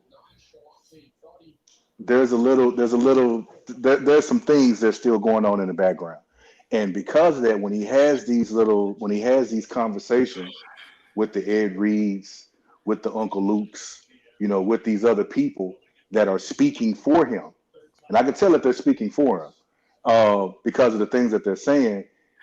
I see some pillow talk there, and even with Mm, his daughter, even with his daughter. So it's like whatever grievances that you have, if you've moved on, move on. So you just hear things. It's like when you start piecing things together and you hear people talk, you can tell that you know he still feels a certain type of way. I mean, here it is. Ed came out of nowhere with his first couple of sentences when he first hopped on social media. I don't ever remember Ed Reed being active on social media. But as soon as he gets on social media and decides to go live, one of the first things he says is Prime was right. Uncle Prime was right. Well, what type of Mm. conversations were you having? What were you discussing? Because was he right about Jackson State or was he right about Bethune-Cookman? Or in your eyes, was he right about all HBCUs? Mm. So, it's things like that. When you start making blanket statements, then you start seeing online, you start seeing people that, really don't care about those schools or have no type of connection. They start parroting those same talking points and they start trying to drag down the culture. All because they don't want, for some reason, they don't want anybody associated with those schools. I'm like, what? I'm like, what would you guys have done pre 1965 when you couldn't go to when collectively as a group of people you Mm. couldn't go Preach. to Colorado, when you couldn't go to Texas? What would you have done? So, like I said earlier, I call them TRIs. I know people want to call them PWIs, predominantly white institutions, but because we have a thing called HBCUs, historically black college universities, because we have that, what gave rise to that was TRIs, traditionally racist institutions. So you want all these 4 and 5 star athletes and top talent coaches, you want them to go to traditionally racist institutions and not go to historically black colleges and universities to prop them up for some reason. You like the way that ice tastes. That ice tastes a little bit better to you. Mm. I mean, you see people from Georgia shitting on, HBCUs, and Georgia has a history still to this day of racial issues. Same as LSU. Big time at LSU. And, Even and the crazy, Texas. the crazy thing So about it, same as North Carolina. a month ago we were saying how a lot of the GA fans look like scoring lovers. Seemed like Coach Prime, he scored a little bit also. So it wasn't just one way.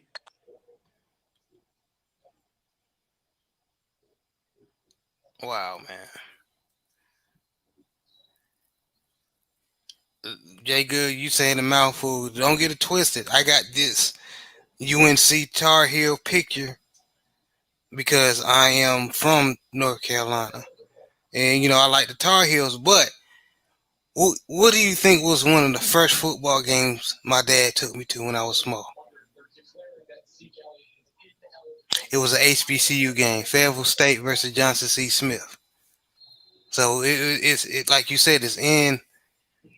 I don't know about any, but in my history, and I hope Yeah. have a whole bunch of family members that went to HBCUs and remember the culture of it, the connections, the cool people that they met to this day. So I mean,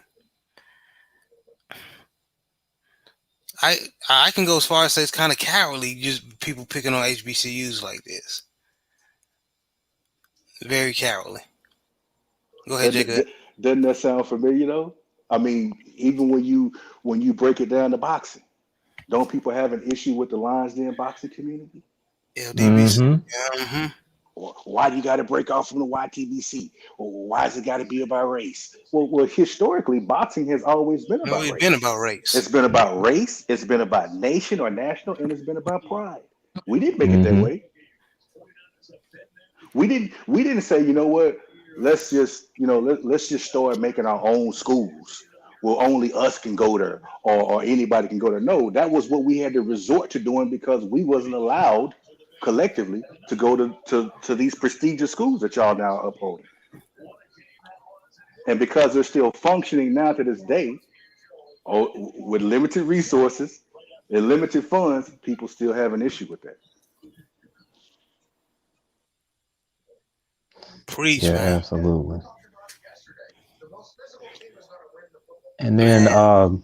to kind of back up what Jay Good is saying, um, if it wasn't for them actually finding out that our athletes are beneficial to their programs, I mean, it would still be that way.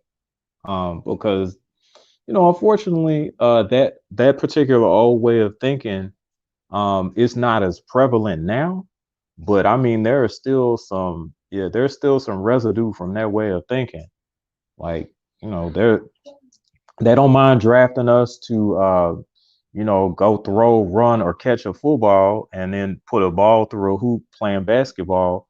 But I kind of think, well, okay, well, how many academic scholarships are you offering outstanding children of color, to come to your school?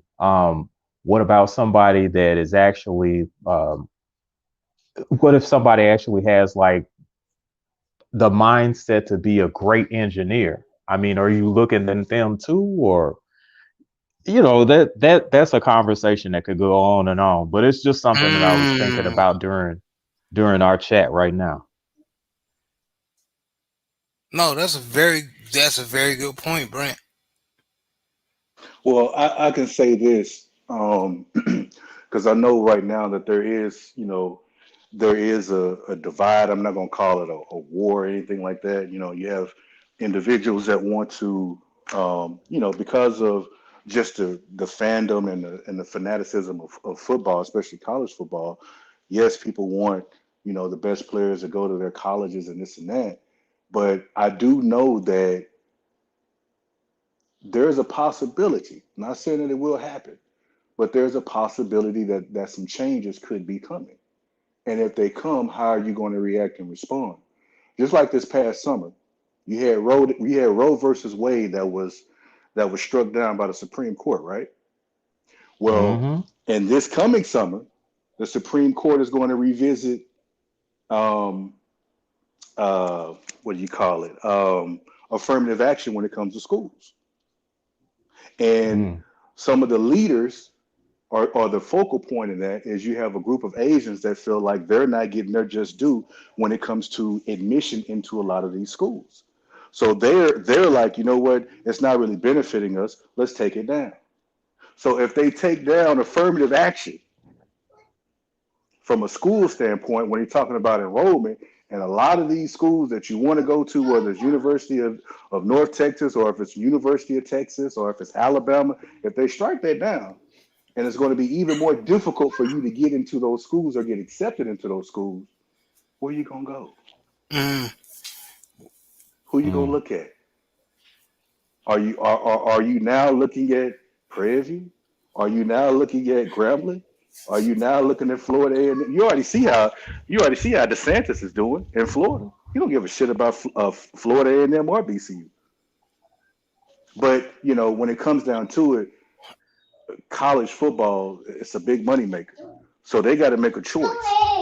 Do you want these? Do you want to go by tradition of making things better for you? And in the process of doing that, you could possibly lose something in the long run. So it's going to be interesting to see. But keep an eye on that come this summer. Well, the crazy thing about it is, in certain states that's more liberal, like in California, even in Michigan, they already did away with affirmative action, and of course, uh, they was using a lot of affirmative action in terms of enrollment in admission. It was mostly benefiting white women because they fell under the affirmative action banner. So Mm-hmm. of course, the group that it affected the most, because I watched it on I don't know if y'all ever saw this channel with this lady named Crimson Cure.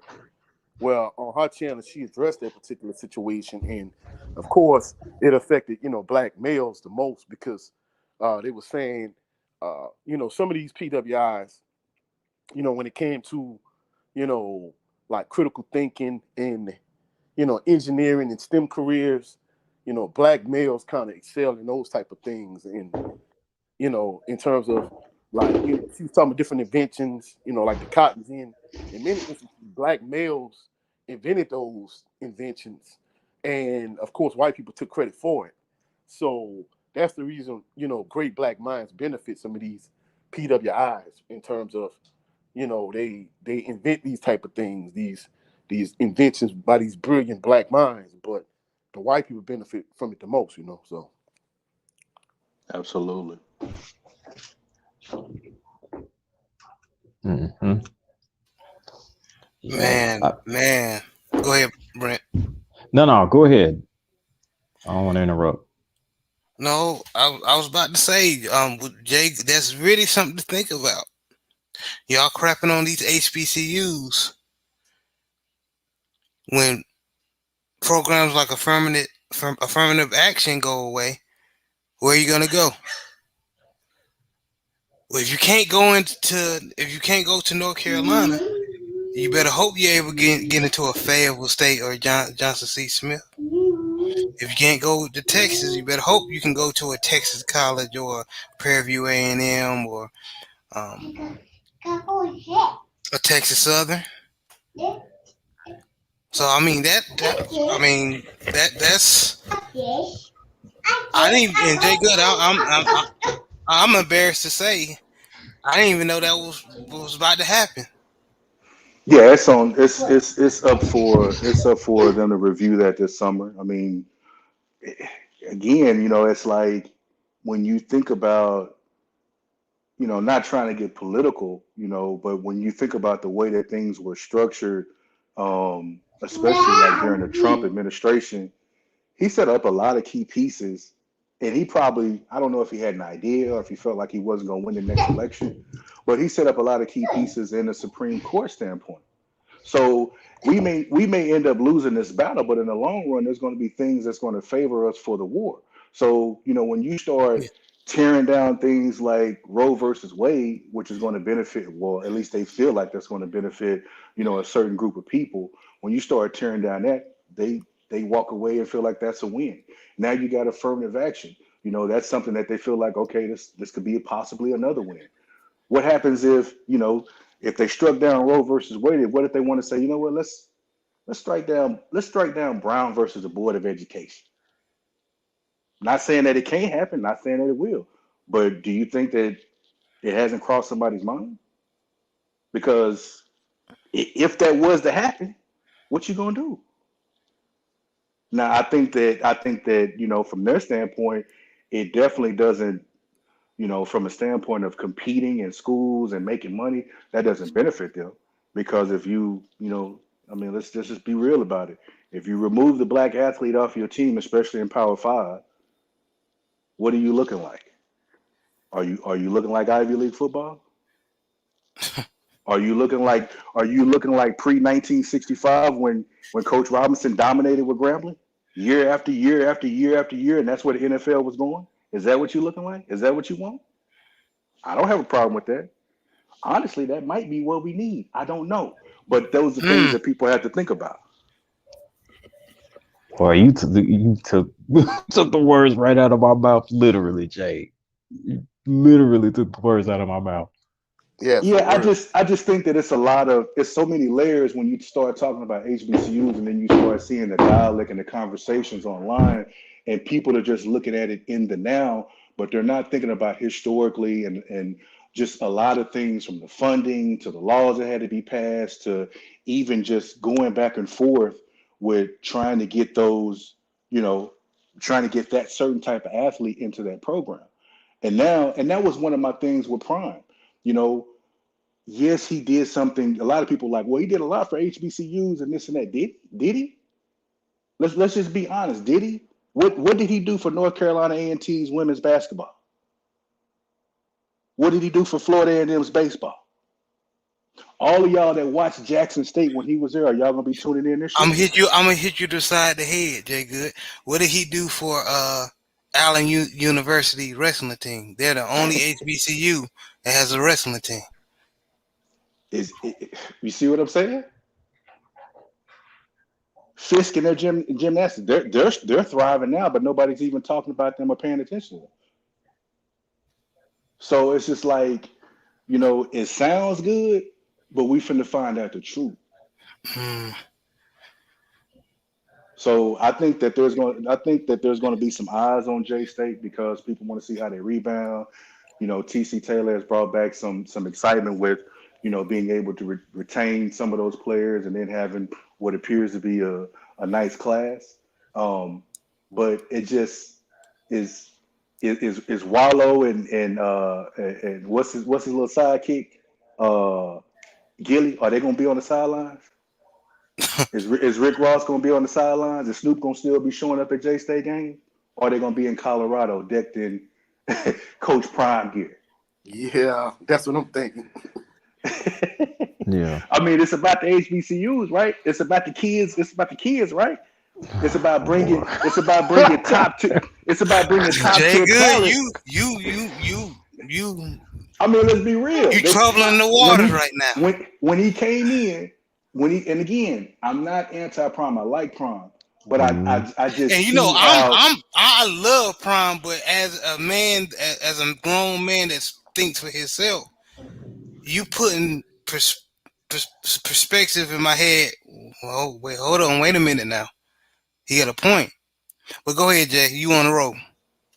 when he came in and they had the introduction, he talked about, he had the God talk and God led him here and he had to be amongst his people. And okay, that's cool. And then he started talking about, I want, our top talent to come back to HBCUs, come home, show them that, we can grow this. Okay, that sounds good. So, of course, naturally, as a coach, you have to be able to sell you yourself. You have to be able to sell the program and what you're going to do. That sounds good. But the second that you get an opportunity from another entity that does not share those same beliefs, they don't share the same ideology, and of course the money is going to be better. You take that, but in the process of you taking that, you said that you wanted to bring top tier talent to HBCUs.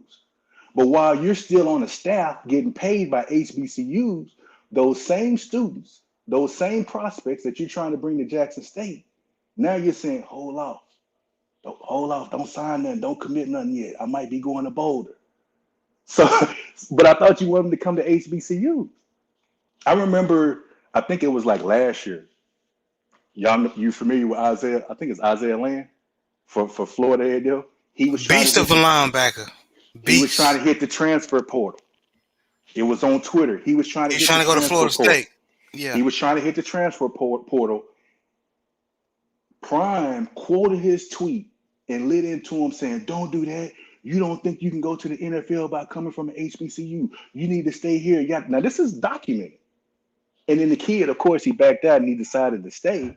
But that's what I'm saying. It's like, if you can do that then, how come you can't do that now? You got a Travis Hunter to leave Jackson State to come to Colorado. Kevin Coleman. Kevin Coleman. What's the other? What's the other kid? The other 5-star. Not saying that they would have gone to Jackson State, but I thought that that's where the pipeline was going. I thought that we were sending all the top tier athletes to there to try to bring up that particular group of schools. But it was like on his way out, the mission changed.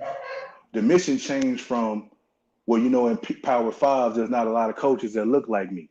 And the ones that do look like me, they're not replaced by me. They're not replaced by coaches that look like me. Of course, they're not designed for you. They're not created for you.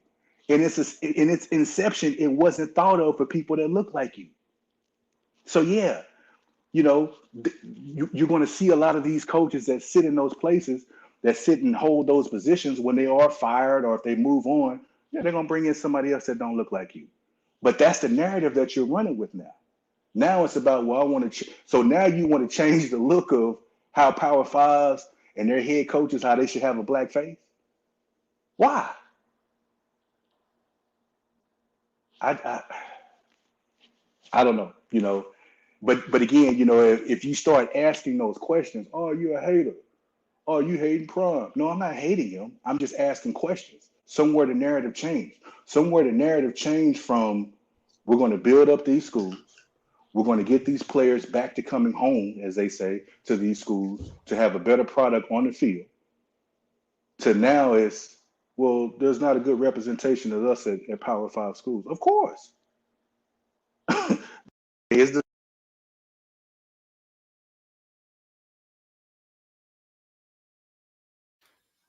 You cut out a little bit, Jay. Okay, I'm back. I got a call in. No But problem. yeah, Oh, no, okay. that's just I didn't mean to go off on a tangent, but that was just like things that, I No, think speak your that truth, man. I think that we're not really thinking in depth of. It's like, we just get caught up in the celebrity status, and it's just like, okay, well, what are we really going to do? It's like Edrin James is now saying, well, he was going, Ed Reed was going to do this, and we were going to help the school out. Okay, if he's not there, you still can't help the school out. You see that they need help. Yeah, even Why? Shaq said he was gonna help him. What, like you about to say? If he don't come, are you gonna still help the school? If you don't go, since he's not the coach anymore. Why do you need? Why do you need a high profile face to sit in a certain chair to reach out and make a call to help an institution? Mm. I mean, if it's about helping the kids, if it's about making schools better, I, I don't know. I don't get that. Boy, these are some questions folks don't want to answer, Jay. I love it. I love it. Um, but yeah, if you genuinely and truly want to quote unquote help, your actions should show that regardless of whatever the situation is. But unfortunately, the world that we live in is if it don't benefit me, I'm not gonna do nothing for it. Unfortunately. So yeah, I seriously doubt that if these people aren't in place or involved directly with these institutions, there's not going to be any other help.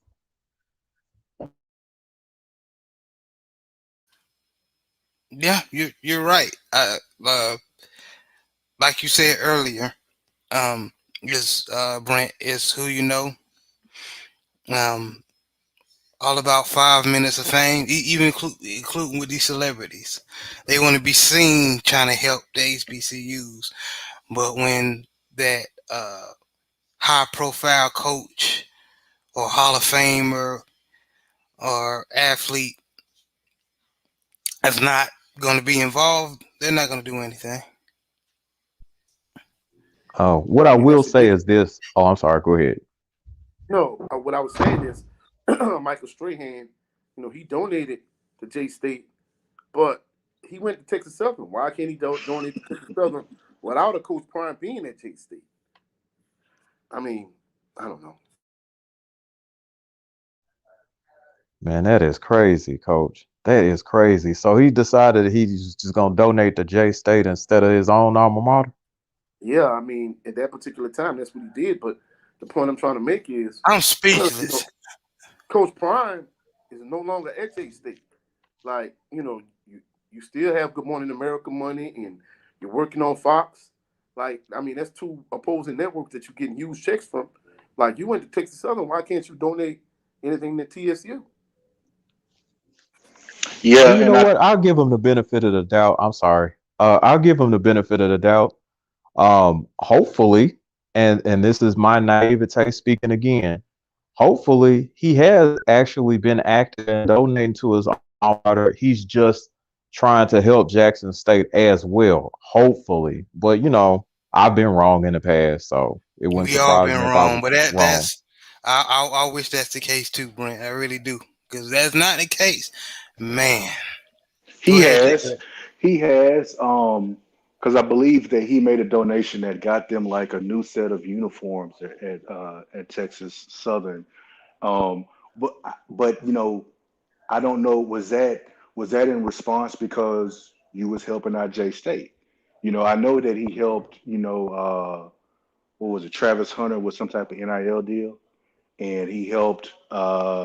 I believe he helped the school with the traveling attire, with the jackets and things like that. So I don't know if that was just a response to if that was in response. Okay, I'm doing something for J State. Let me do something for Texas Southern, my school. That I don't know. I mean, he did something. I will give him credit for that. Um, it's just those, like Coach said, those are questions like, what all have you done?